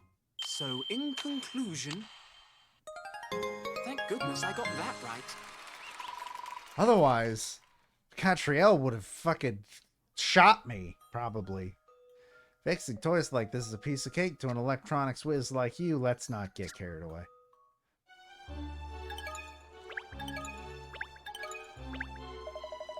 Okay, that was pretty impressive. So you'll talk to us now? I'd like to know what you were doing before the screening today. Fine, alright then. I was in here, of course, making sure all my machines were in tip-top working order. So you were the one who actually ran the film? Yeah, I was pretty shocked when the last reel suddenly skipped a scene. And would you have any idea who might have stolen the kiss scene? Not really. I mean, I don't really care. It's only a film, for goodness sake. Yes, about that, Mr. Frames. Even though you work in cinema, imagine if you're actually a TV. Even though you work in a cinema, you give the impression you don't really like films. Is that right? Obviously, it's the machines I love. Give me Albertina and Rosalind here over a stupid film any day. Oh, that reminds me. I've got to get Belinda cleaned up. You can't let the spare equipment get dirty just because you're not using it. This chap certainly does love his machines. Ooh, this one's a real machine freak.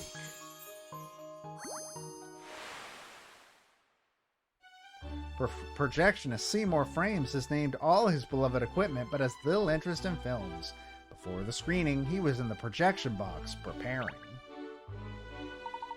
Well, I think that concludes our investigation of the projection box. And other than the machine-mad Seymour Frames and his pet minor bird, nothing seemed to stand out as being unusual. Yes. Gosh, you certainly seem to be deep in thought, miss. Are you figuring it all out with those little grey selves of yours, as Inspector Hastings calls them? No, she's thinking about popcorn, dude. I've got it. I know exactly where we need to head to next. Without a shadow of a doubt, the snack kiosk. Seriously? I refuse to leave without my free popcorn. I can practically see the little kernels of corn popping around inside your head at the moment. Miss, we have to focus on the case.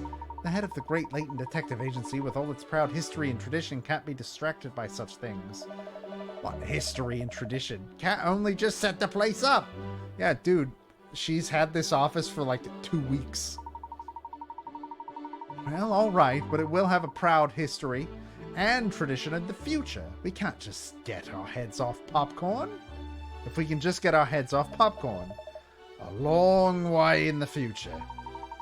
As it stands, we have no leads at all. I think we should investigate another part of the theater. Pup's got a point. Stooping before snacks. Come on. Well, if the two of you don't want to come with me, I'll go on my own. Like a dog with a bone as usual. Let's turn our attention back to the case. Presumably there's an editor here as well, wouldn't you think? We should see if we can interview him, or her. Quick thinking, go faster, Pinstripes. How do we go about finding the editor? Well, I suppose we could ask Mr. Frames. Pardon me, Mr. Frames. We'd like to talk to whoever was in charge of editing the premiere. You mean editor? He's the editing technician. Rector's famous editing assistant? Yeah, he's one of the most senior members of Rector's crew. He was here for the screening today. Well, given that it's an editor's job to cut and slice the film, I think we should speak with him. Do they still put the films on reels? I feel like that's not a thing anymore. Is it not digital? It has to be digital. When I went to see Black Widow last week, the player crashed and like showed an error message and everything. So it's all digital now. So I don't know why this film was being put on reels. Reels in the production process, but they certainly don't distribute them to theaters. That's what I figured. He may well know something about the missing kiss scene. Where can we find him? Good question. I don't know where he disappeared to after the screening. Perhaps he's still in the theater. Let's go ask around if anyone's seen him, miss. Alright, as soon as I've got my popcorn, we'll go on a hunt for Mr. Tor. Let it go, cat! Maybe it will be quicker in the long run if we just go to the snack kiosk now and get it out of the way. Very well, miss, you win. Let's head for the kiosk. How have you not learned yet? This is the third case you've worked with this woman. You already know where her priorities lie. She has one priority, and it's food. There's still 1 or 2 people about, even though most people have left now. Never mind that, it's popcorn time! Now I'll just need to give the coupon Ernest has to the member of the staff at the kiosk, and the durian delight will be mine. Obsessed! You're obsessed!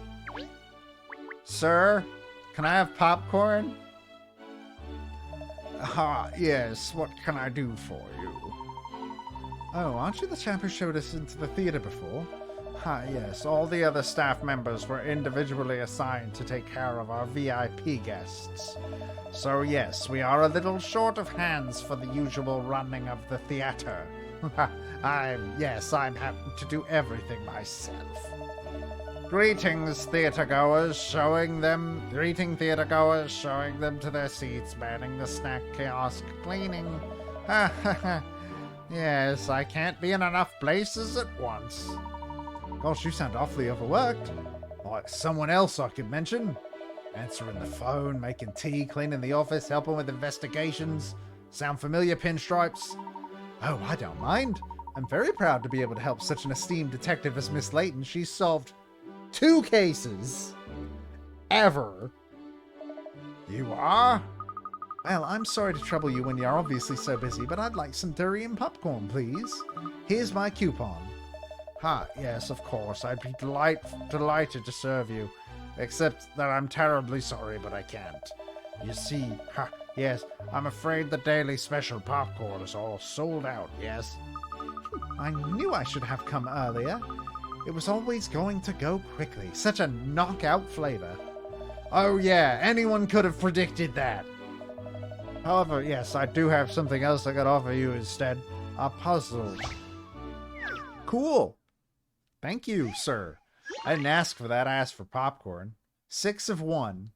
Oh, no. The 3 panels are expressing the number 6. Change the order and orientation of the panels to make 6 in another way, not 1 plus 5 or 5 plus 1. Press A over panel select to hold the button down to drag the panel around. Place one panel on top of another to swap them over. Blah, blah, blah. Press A. Okay. So we need this to not say...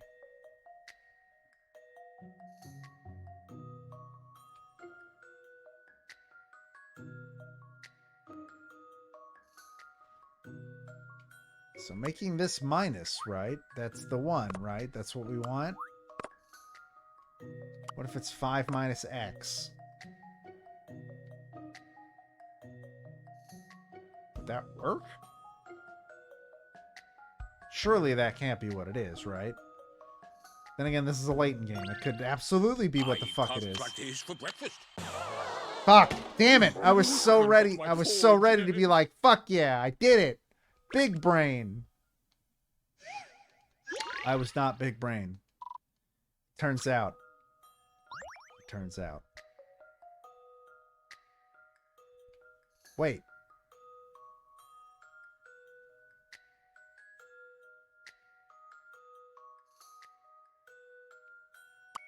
Can I make this a 2? No, you can't make this a 2. It's a 5 no matter which way you fucking do it.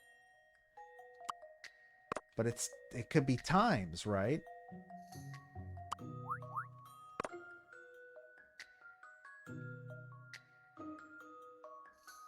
That would just be 5, though.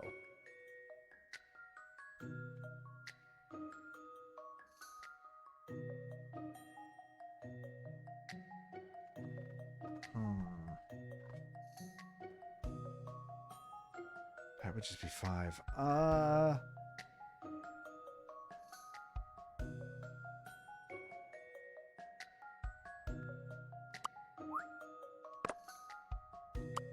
5/x. No, that's not it.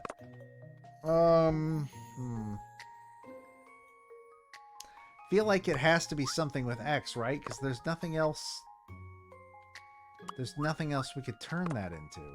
This has to be x.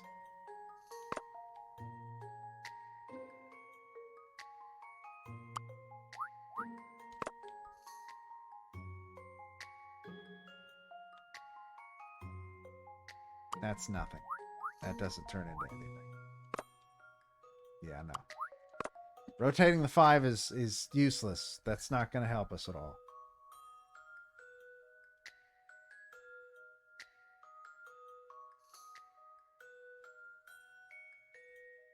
+5 or 5 plus 1.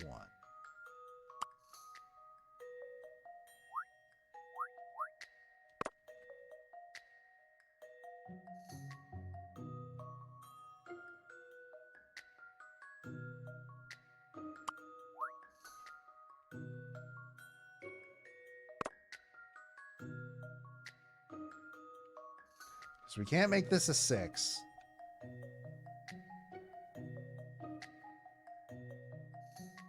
And this can either be a, I guess, a slash, a minus. I don't fucking know.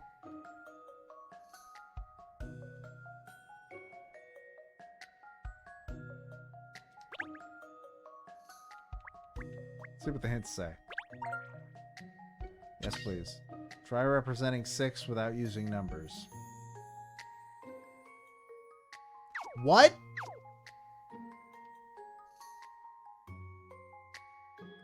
What the fuck are you talking about?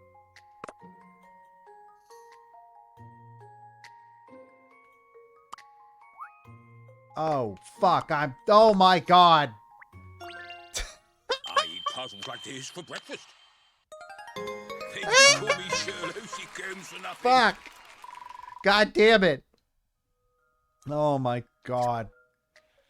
Well, alright. I do hope that satisfied your appetite for something unusual, yes? Oh well, I suppose I'll just have to give up on the popcorn now and get on with solving this case. Finally, we can put all that popcorn nonsense behind us. Isn't it funny that the Major, you know, that minor bird, knew the word popcorn?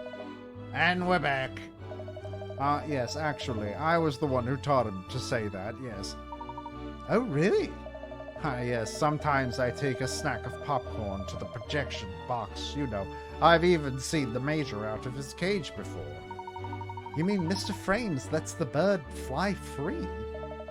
Yes, I believe so. I mean, only sometimes, of course. Otherwise, yes, he could get into rather a lot of trouble. And quite often the Major eats all the popcorn before Seymour gets a look in.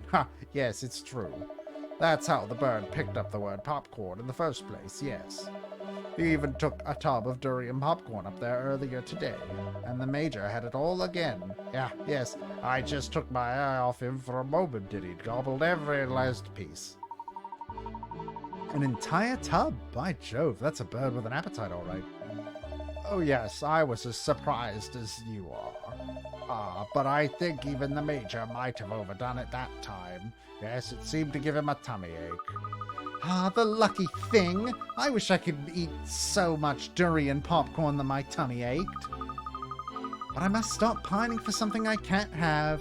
Yes, it's time we spoke to Mr. Tor, the editor. What? Oh, we're still on popcorn. I feel your pain, Shell, but we must find Mr. Tor now. Do you know where he is?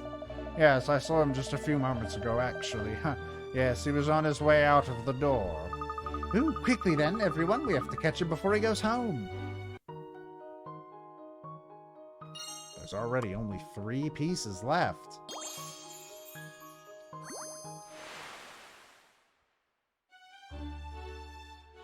Seems the Major is sometimes allowed to fly free in the projection box and has been known to get through a lot of popcorn on occasion. I don't understand why this theater would allow that to happen. Hi, ma'am. Oh, you're still here, are you? May I ask what you're still doing here, madam? Aren't you going home now that the screening has been cancelled? Goodness me, no. Not before I've finished my popcorn, at least. That rich, buttery aroma and that deep, invasive scent of durian that wafts out from deep inside the tub. I've sampled dishes from all over the world, but even I find myself taken aback by this culinary masterstroke. A deep, invasive scent? Really? Oh, I knew it would be amazing. I have to try it. Well, Cat, we've already covered this. Oh, hello, Catriel. What a terrible thing to have happened. I can't believe someone would steal the end of the film. I'm afraid I do have to ask, Pippa. This isn't one of your ruses, is it? No. Then why are you still here at the theatre? The culprit often returns to the scene of the crime, you know. No. I felt it my duty as mayor to see if there was anything I could do to help smooth things over after all the hullabaloo before. Well, but we already know that you enjoy a good hullabaloo, don't we? Like the hullabaloo of a festival, for example? Wow, you're being really shitty, Cat. For no reason. No. Like, really shitty for absolutely no reason. Wait. I found 10 hint coins.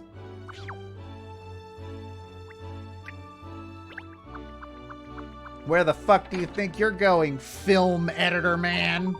All the guests have gone home now. It's deserted in the lobby and outside. How about that man standing by the entrance? Do you think he could be Eddie Tor? Won't know until we ask him. Are you Eddie Tor? Excuse me, are you Mr. Tor, the editor? I am, and you are?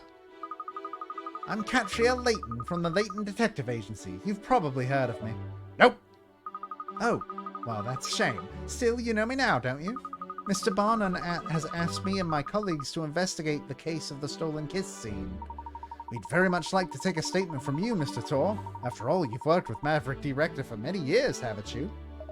I'm surprised a kid like your age has even heard of me. All right, let's see what else you know. I bet you haven't heard of this Rector film, have you? I don't do these voices good. I should be taken to jail for these voices. There's been an incident at a farm where all of the cows have disappeared. According to a witness, a UFO sucked them all up and some aliens came out. Now, for reasons that will remain classified, you need to place an alien in each of the spaces where there is currently a cow. Select a cow to suck it up into the UFO and swap it with an alien, and vice versa. The creature coming down from the UFO will take the other empty space. What? Oh.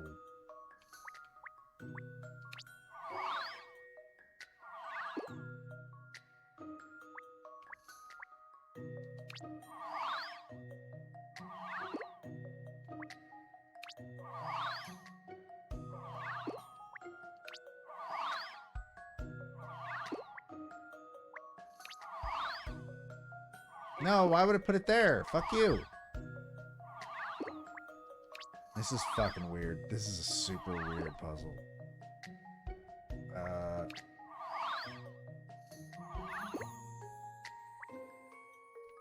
I think this is the one that has to go up, isn't it?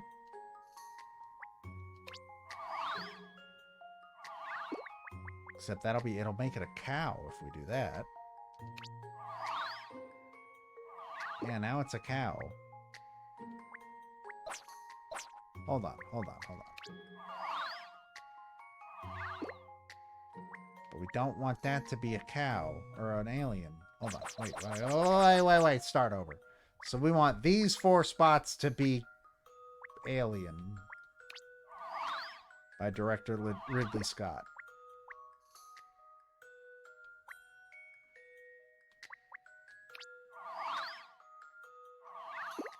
Okay, we got that. No, that was the wrong move. That's not what we want. Okay.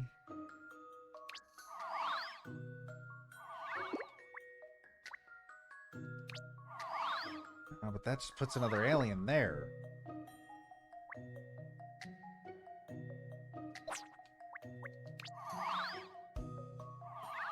They both just put an alien there.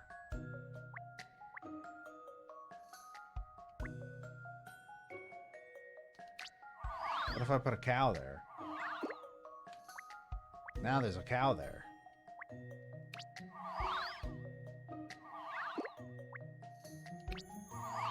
Oh, I think I got it. Yeah!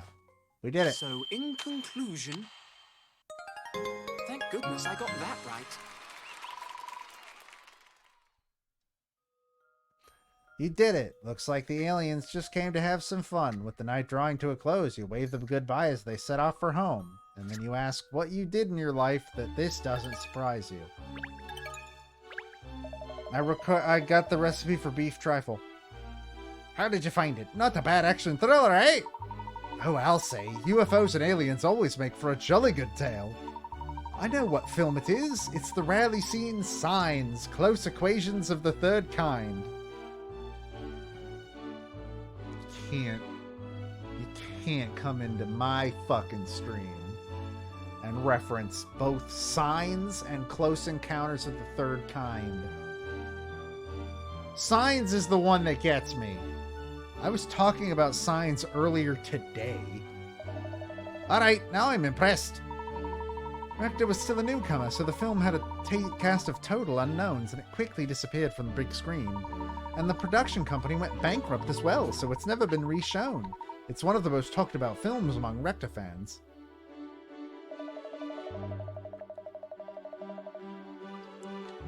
Spot on! You really know your stuff, kid. Anyway, fire away. What do you want to ask me? I don't know what accent I'm doing anymore. Thank you, Mr. Tor. So first of all, can you confirm you were at the screening earlier? Yeah, I was there. I wanted to see everyone's reaction to our latest film. What am I doing? to be honest. But then that happened. It's unbelievable. You know I've worked closely with Maverick for a very long time now. And I've never experienced something like this before. It's my job to cut Maverick's films, and my job alone. Can I ask you where you were immediately before the screening, Mr. Toll? I was with Maverick. We were checking over the film together. Needless to say, there was nothing wrong then, other than us arguing again. Arguing? What about? Well, you probably don't know, but Maverick's films used to be a lot more fringe, a lot more edgy. It's that kind of work that attracted me to Maverick's direction in the first place, and I've stuck with him ever since. But in recent years, he's gone for the popular route. He's been shooting the kind of overly sentimental dross that the public seem to lap up. And that final kiss scene in his latest film is... well, it never sat right with me from the start. But Maverick wouldn't listen to me, would he? Not when we were shooting or when we were editing. So when we were checking over the film earlier today, I finally said it. I told him the scene wasn't true to his style, that he'd sold out. So the two of you quarreled? Yeah, but that's just par for the course. Directors and editors always argue. Always have, always will. Making films sounds like a tricky business. But let me make one thing clear. Just because we argue doesn't mean I'd do something like that and disappoint all those poor people. I see. Well, thank you, Mr. Toll. No problem. You catch whoever did this, alright? I want to know who's responsible. Well, I think we've spoken to everyone now. Unsurprisingly, no one stands out as being the guilty party at this stage. Maybe it wasn't an inside job. Perhaps we should start thinking along different lines. No, I don't think so. I'm still not sure exactly where the scene was cut from the film, but one thing seems fairly certain. It wouldn't have been easy for an outsider to gain access to the film reels in the time window we're looking at. Not to mention the fact that only randomly selected guests and VIPs were allowed entry into the theater at all today. Yes, everyone was carefully checked at the door, weren't they? It certainly wouldn't have been easy for anyone else to slip in. And both Rector and Tor say there was nothing wrong with the film when they checked it just before the screening. So even if someone had managed to slip into the theater unnoticed, they wouldn't have been able to get to the film reels between then and the start of the screening. My thoughts exactly, Ernest. If the kiss scene was indeed stolen, it has to have been by a member of the theater staff or the production team. I think you're right. Let's not forget there's someone we haven't managed to speak to properly yet. That's true. Let's find Mr. Rector and see if he can answer some questions this time. I just hope he's calmed down a little now. Yes, so do I. I wonder if he's still in the lobby. 2 more.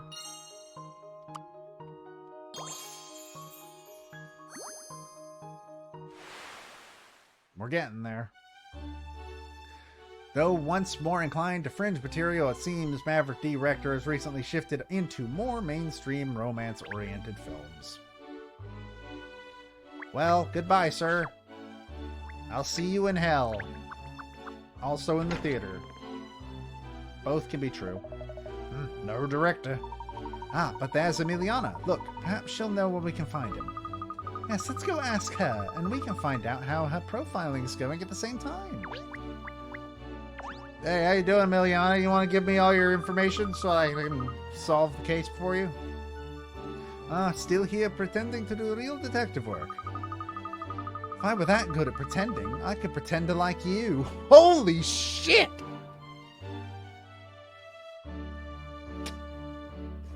Fuck, I love Cat. So, how are you getting on? Don't be so catty. No doubt you've hit a brick wall, so you've come to see if you can glean anything from me. Not at all. I was just curious to know how your profiling was going.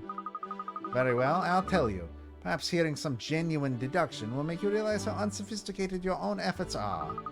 A taste of cutting-edge profiling work could do wonders for your future investigations. Well, we can dream, can't we? You know, this lady always makes me want to scratch. Be quiet, Hound. Don't interrupt me with your meaningless yapping. Bow wow. As in bow wow, you're annoying. So having spoken to everyone involved, I've built up a detailed profile of the case. The only person who was unhappy about the final kiss scene was the editor, Editor. In other words, he's the only one with a motive. He had complained to the director that the stolen scene was inappropriate for the film. However, Tor has an alibi. On the other hand, Seymour Frames alone in the projection box had the opportunity to commit the crime, but there is no clear motive. Frames is crazy about his machines, but has little or no interest in the films he shows using them. But therefore, he had no reason to commit the crime. The logical conclusion of all this is that the real culprit is someone else, someone we have yet to investigate. But who could that be? The only other person with access to the film reels who has not been investigated thoroughly until now is Director Maverick D. Rector. Rector? But why? Rector is a renowned perfectionist. His attention to detail is well known. How meticulous he is about such minutiae as the shape of clouds in the sky or the sound of waves. And it would appear that the final kiss scene in his latest film of his had been troubling him for some time. The perfectionist in him just couldn't decide if the scene was up to scratch, if it was worthy of inclusion in his magnum opus. He agonized over this right until the premiere screening day, when he finally made up his mind. The scene had to go. With no time to lose, he cut the scene from the reel and either hid it or disposed of it, all for the sake of the perfect film. That is the outcome of my analysis of all the available evidence. Very interesting. It's certainly a plausible theory, Emiliana. Oh, I wasn't expecting you to accept it so graciously. But something about it just doesn't sit right with me. What? Do you have a problem with my profiling? It's not exactly a problem, no. It's just something I can't quite put my finger on. Miss Layton's deductions go beyond logic and reason, you see, Emiliana. She's an idiot who's very smart. They have a magic all of their own. Magic has no place in case solving, Ernest. Catriel is working on a hunch, nothing more, and hunches are unreliable. Well, anyway, I think we should have another chat with Mr. Rector. He was too upset before to give us any useful information. Well, that is certainly true, and the more information we can gather, the better. And talk of the devil, that's him over there, is it not? Oh yes, and he's with Mr. Tor, it seems. It looks like something is going on between the two of them. There you are. Have you got a minute? Sure, actually. There's something I need to talk to you about, too. But not here. We can't we go somewhere a little more private? How about in the auditorium? It's probably empty now. We should have the place to ourselves. Suits me fine. I'm pretty sure I've given that guy a different accent every time he's come on screen. Did you see that, Miss Layton? They disappeared into the auditorium together. Wait, we should go somewhere more private, like the most not private place in a movie theater. The theater. Yes, this is an interesting development. We must sneak in there as well. Oh dear. You keep playing your private eye games, Catriel. Some of us have real work to do. There's only one more thing. One more clue.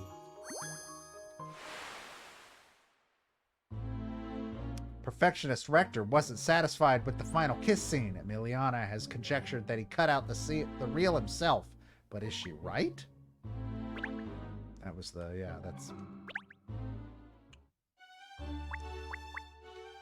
Do you have a puzzle? Okay, good. I was afraid to ask. This is your time to shine now, Catriel. Let's see what you're made of. Alright, fine. I'm going. I'm ready to wrap this stream up. Let's do this. That's strange. We all saw them come in here. Where have they disappeared to? I'm over there, cat. Oh, yeah, this looks healthy and good. Hold on, guys. I gotta find hint coins. It is very important that I find hint coins. You guys just keep doing your thing. I'll be right there. Surely there's no more, right? That's the way back out to the foyer, isn't it? Someone's been working hard at polishing that. I bet my nose would leave a mark if I got too close for a sniff. It's absolutely silent, these doors, so people coming into the auditorium don't disturb everyone else. Alright, let's do this. Oh, that's where the puzzle is. All right then, Eddie, why don't you just admit it? You're the one who cut that scene, aren't you? You've never liked it. You've had a problem with it from the first day of shooting. Yeah, and you know what? And you knew that, but you refused to cut it yourself, you stubborn old fool. I don't do these voices good. Who is the director here, eh? Me. I am. If I say a scene stays in, it stays in. Or did you misunderstand the meaning of director somewhere? If you've got a problem with the way I make decisions, then this partnership of ours is over as of now. It's over, you say? Oh, Maverick, you've done it now. Please, let's all calm down and try to talk about this rationally. Oh, where did you spring from, Miss Layton?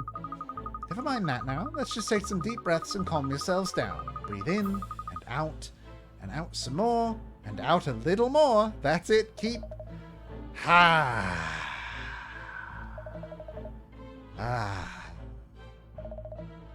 you trying to kill me? Of course not. I'm a detective. I must prefer investigating murders to committing them. Anyway, it's clear that you two have some unresolved issues. Oh, you overheard that, did you? We were just letting off steam about the film, that's all. It seemed like a little more than that. The end of your partnership together.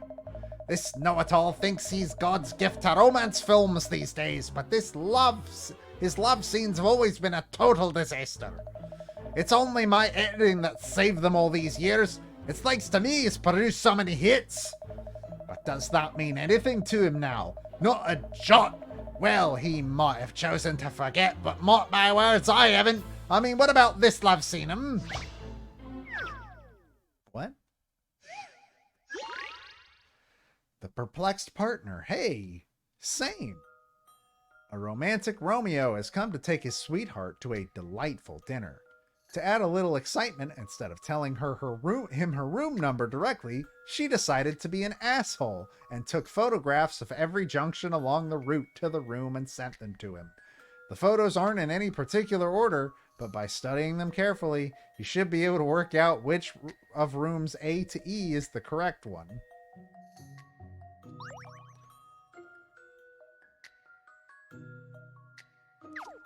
Get a new significant other, buddy. This one's not working out. Why would you do that? Why would you do that to somebody? I'd close the memo. I want the memo. Oh, I can't switch scenes. Okay. Alright. So these are haunted. These are like haunted hallways, right? These look cursed. Okay. So he's there. He'd pass one double fork, two double forks.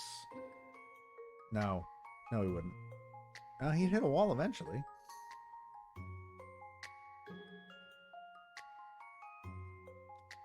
And then...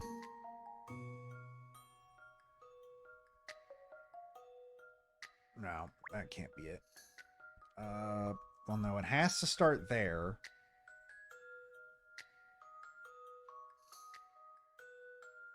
And then it could go here. And then he'd hit another 4.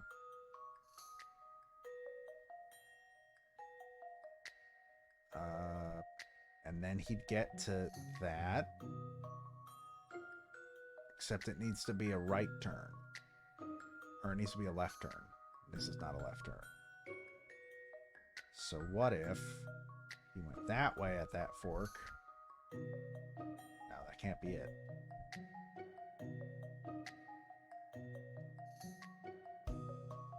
Okay, there's that there. Let's say he went this way. He'd pass another 4.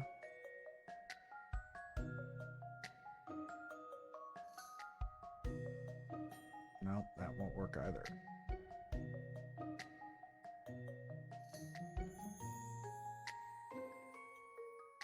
You have a bad girlfriend. I'd suggest you find a new one. What an asshole.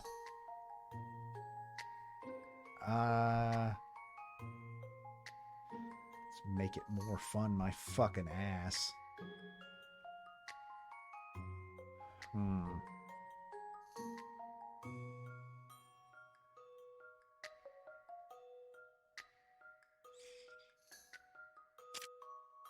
Alright, hold on.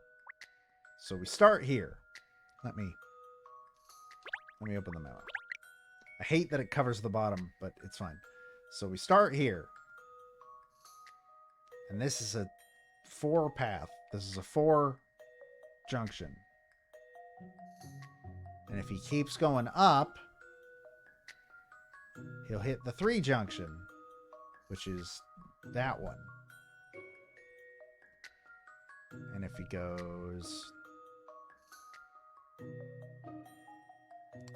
goes left, he'll hit another 4 junction. So that would get that. Then we're looking for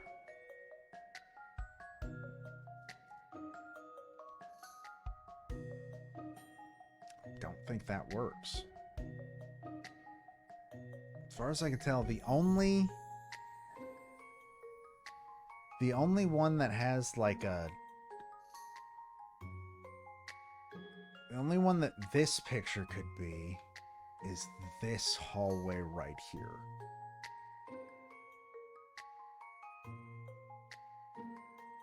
I am assuming that the game is being nice and everything is fucking in the like orientation of where he would be facing going down there. I would fucking hope. Granted, you know, it's Professor Layton game.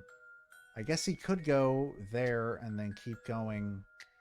And actually, yeah, I think it's D. I think it's D. I've seen how to solve this now. And that's how it's done. Hell yeah! We're almost at 1,000 Pickerots. Well, I didn't think you'd solve that one. That's had me stuck for decades. But there's no puzzle that can't be solved with some calm and considered thinking. Mr. Tor, if you've calmed down a bit, perhaps... Calm down! Are you being funny? Ah, I don't care about that spat with Maverick before. But I can't be pinned for this theft of the final scene. I mean, it's a matter of pride. What sort of editor would do something like that? I say, miss, I don't think this fight is going to sort itself out anytime soon. Oh well, never mind. It's fun to watch, shall we? Great idea, Cat. Let's just forget about the case and watch 2 prime suspects argue instead. Don't be snides, Shirl. If we listen in, they might let something slip that gives us a lead. Sneaky cat. You are one sneaky cat. Pride? What? That's more important to you than honoring the decisions made by the director? Cutting scenes or whatever asked to cut? For the last time, I did not steal that kiss scene. And you know that I would never cut a film unless you gave me the go-ahead. But it's no secret you didn't like that scene. You always had a problem with it. Come on, admit it. Yeah, I had a problem with accepting that the great Maverick director would be happy to end one of his greatest films with a scene like that. Tsh. Why don't you admit it? You never really got on with that scene either, did you? Yes, I did. I was perfectly happy with it. So you're willing to compromise on quality these days, are you? You make me sick, Maverick. But you know what makes me more sick? The fact that someone other than me cut one of your films. All right then, Eddie, if it wasn't you, then who was it? Tell me that. If you ask me, it was you. Listened to your conscience before it got corrupted by fame. How dare you? Back in the old days, you wouldn't have stopped shooting until you got a scene you were 100% happy with. But now, well, those days are gone. Yes, the days when my films made no money. Look, if I've changed my directing style, it's for you and the rest of the crew. And we're grateful for that.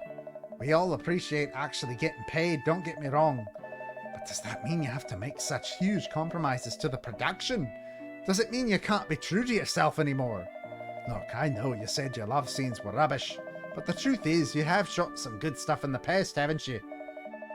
Maybe, but that was a long time ago now. Anyway, Eddie, being too idealistic doesn't pay the bills, does it? That's the bottom line. Fine.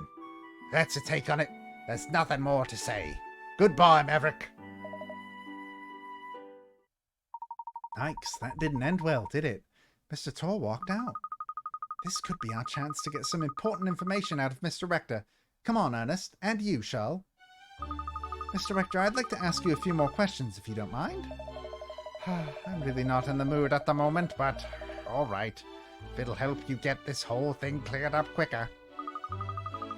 That was a rather heated argument you and Mr. Tor had. Are such disagreements between the two of you a regular occurrence?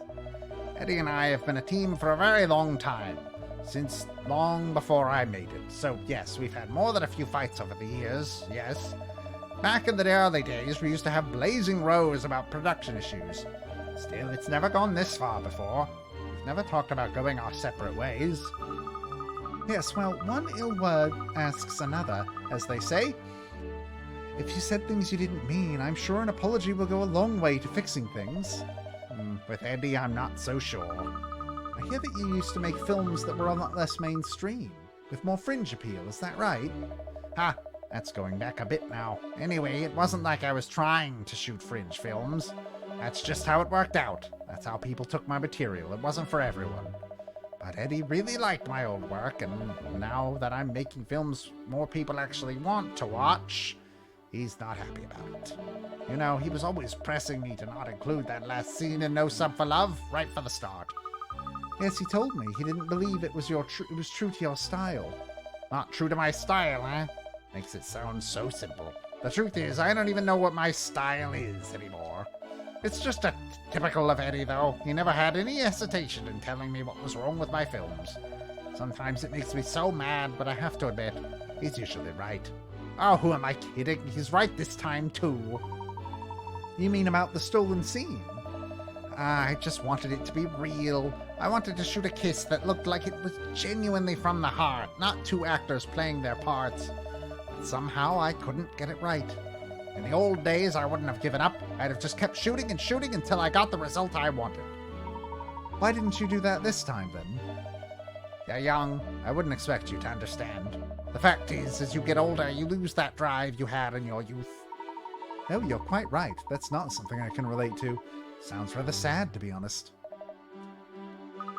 So you're telling us that Mr. Tor couldn't accept the scene you shot, but he cut it from the film. That he cut it from the film without your permission? Yes, that's his job after all, cutting film, and he's very good at it. Can't really say I blame him. This is all my fault. This might seem like a strange request after everything that's happened to Miss Layton, but could you try to keep this quiet? Eddie did it for my benefit at the end of the day.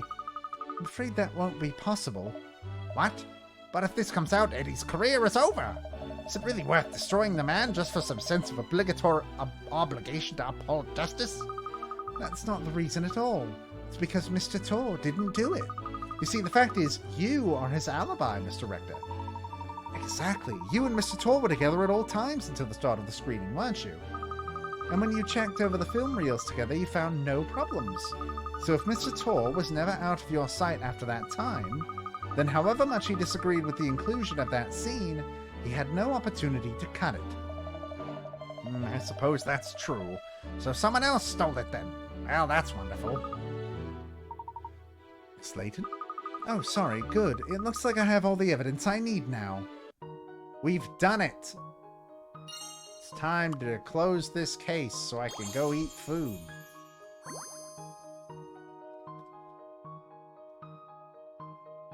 Come on.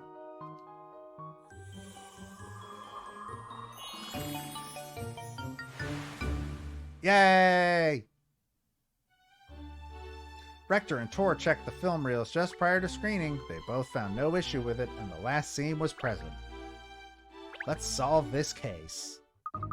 Of course, yes, it all makes sense now. Yeah, no, I'm deaf now. That was right down my ear, cat. Miss Layton, have you solved it? Yes, Ernest, I believe I have. Just as every film has a final scene, every case has a truth to glean. And now, I've uncovered both.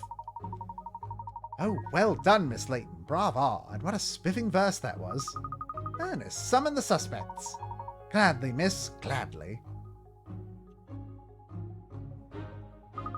Thank you all for coming, everyone. I have finally ascertained the truth about the stolen kiss scene. Really? You have it? Who did it? Come on, spill the beans. I want to know who did this to me and why. And how? That's what I want to know. When was it cut out of the reel? Tell us, Miss Detective. Put us all out of our misery, please. Momento, Catriel. Why have you asked so many people here? It's clearly obvious that most of them couldn't possibly have been involved. Oh, it's much more fun this way. The more people, the more tension. I agree with Miss Layton. She's a born performer, that woman. Oh, this is exciting. I couldn't miss a show like this. I mean, as mayor, I have a vested interest in the truth. As the head of the 7 Dragons, I feel obliged to see this case through to its conclusion. Don't need me. Don't need me. Minor role. Minor role. And I really don't care what happened to that scene. Can't I just go? Come along, Miss Layton. We're all dying to hear the truth about the case and who the culprit is. Let's not rush. This is a detective's moment of glory, after all. True, if this were a film, I'd be having a good suspense track running in the background and really draw it out to build up tension. Exactly. Now, let's get to the case. That was an extremely strange affair from the outset. A final scene stolen from a film on the very day of its debut screening. So what could be the truth behind it?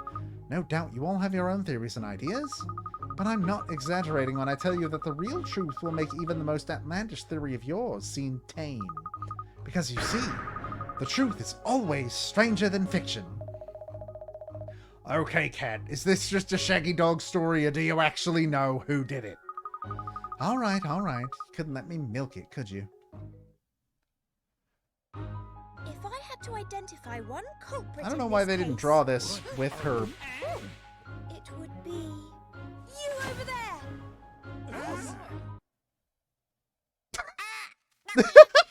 Didn't do it. Major Minor. I don't understand why they didn't draw her in that scene with this outfit, because she changed in canon. Like, she canonically changed in cutscene. When the reels were being switched during the screening, you did a Major Minor poo on the film. A poo? What? And his poo hit the all-important kiss scene. Is that it? I got the accent right. But surely a little bit of bird poo could easily be wiped off the film. Would everyone please stop saying poo? Indeed it could, Mayor Loanida. Which is where the second guilty party in this escapade comes in. You, Mr. Seymour Frames. All the equipment here has just recently been upgraded. Mr. Frames cares for his projection machinery so deeply, he couldn't bear the thought of running a soiled film through it, even if the excrement had been wiped off. So he cut the infected scene out of the reel altogether.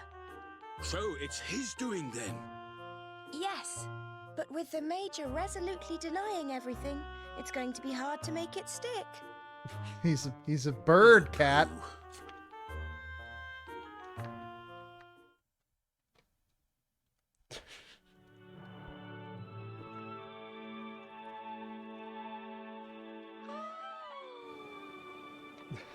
Got that fucking sound. Layton also does pun names all the time. That's why the two series crossed over really well.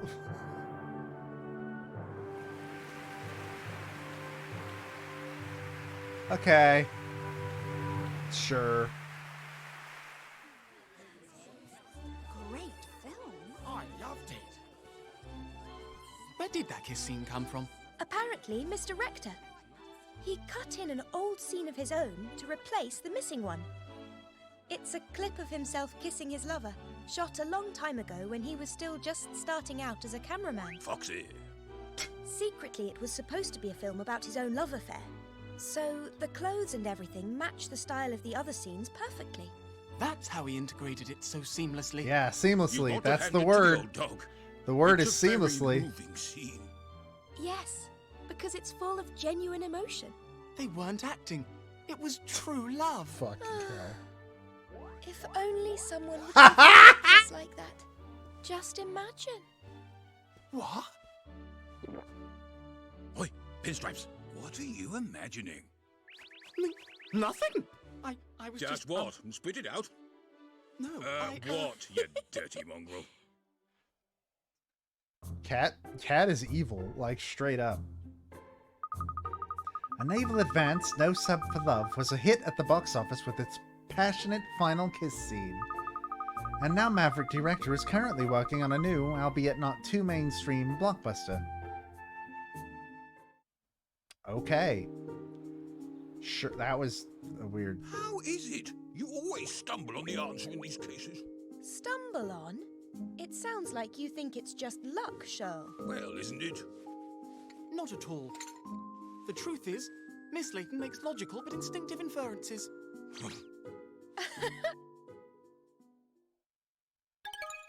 What the fuck were those? What was...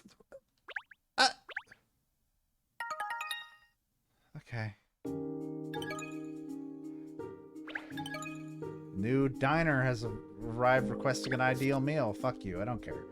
Move the magnifying glass and investigate the pinboard to choose which ongoing case to tackle. Oh right, I forgot.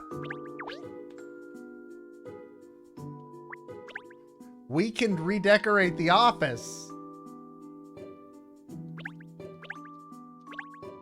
Yes, I get it. Thank you. I know how to do this. I know how to use a fucking menu.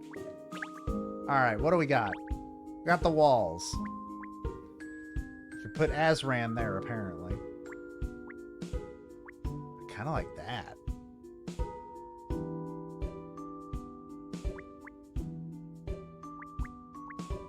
No, I think I like that. What is it right now? Oh, it's green.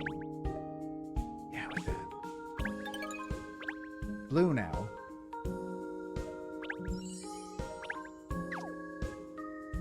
Now, floor. Wait, no, rug. Rug. Wait, cushions. I forgot. Yeah! Yeah! Yeah! My dad's head now lives on my couch. Take that, Dad. Ah, shit, I didn't know about the fox with Layton's hat.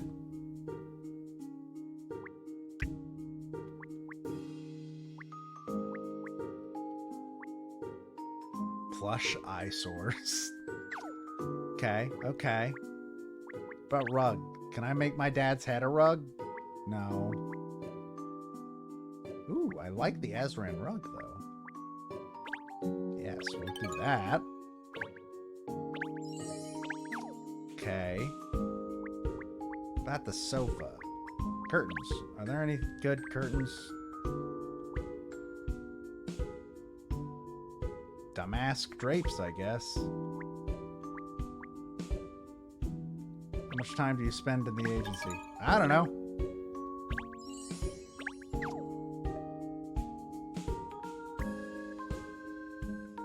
So we can do...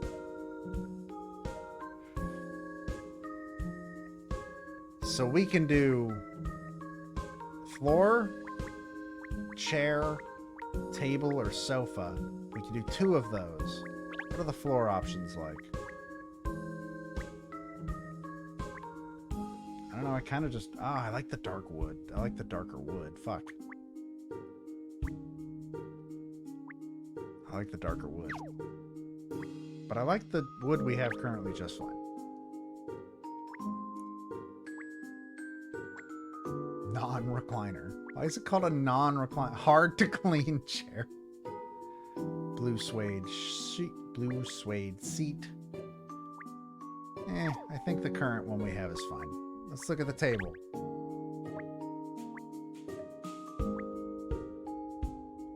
Got a party table. We have a charming table, a white table, an ebony table. I think our current table's fine. Sofa. I do like leather. Oh no, this actually looks really good.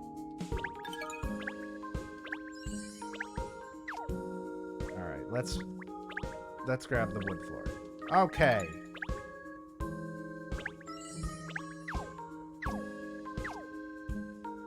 Look at this beautiful office now. Look at this. Look at my father's head. He's here.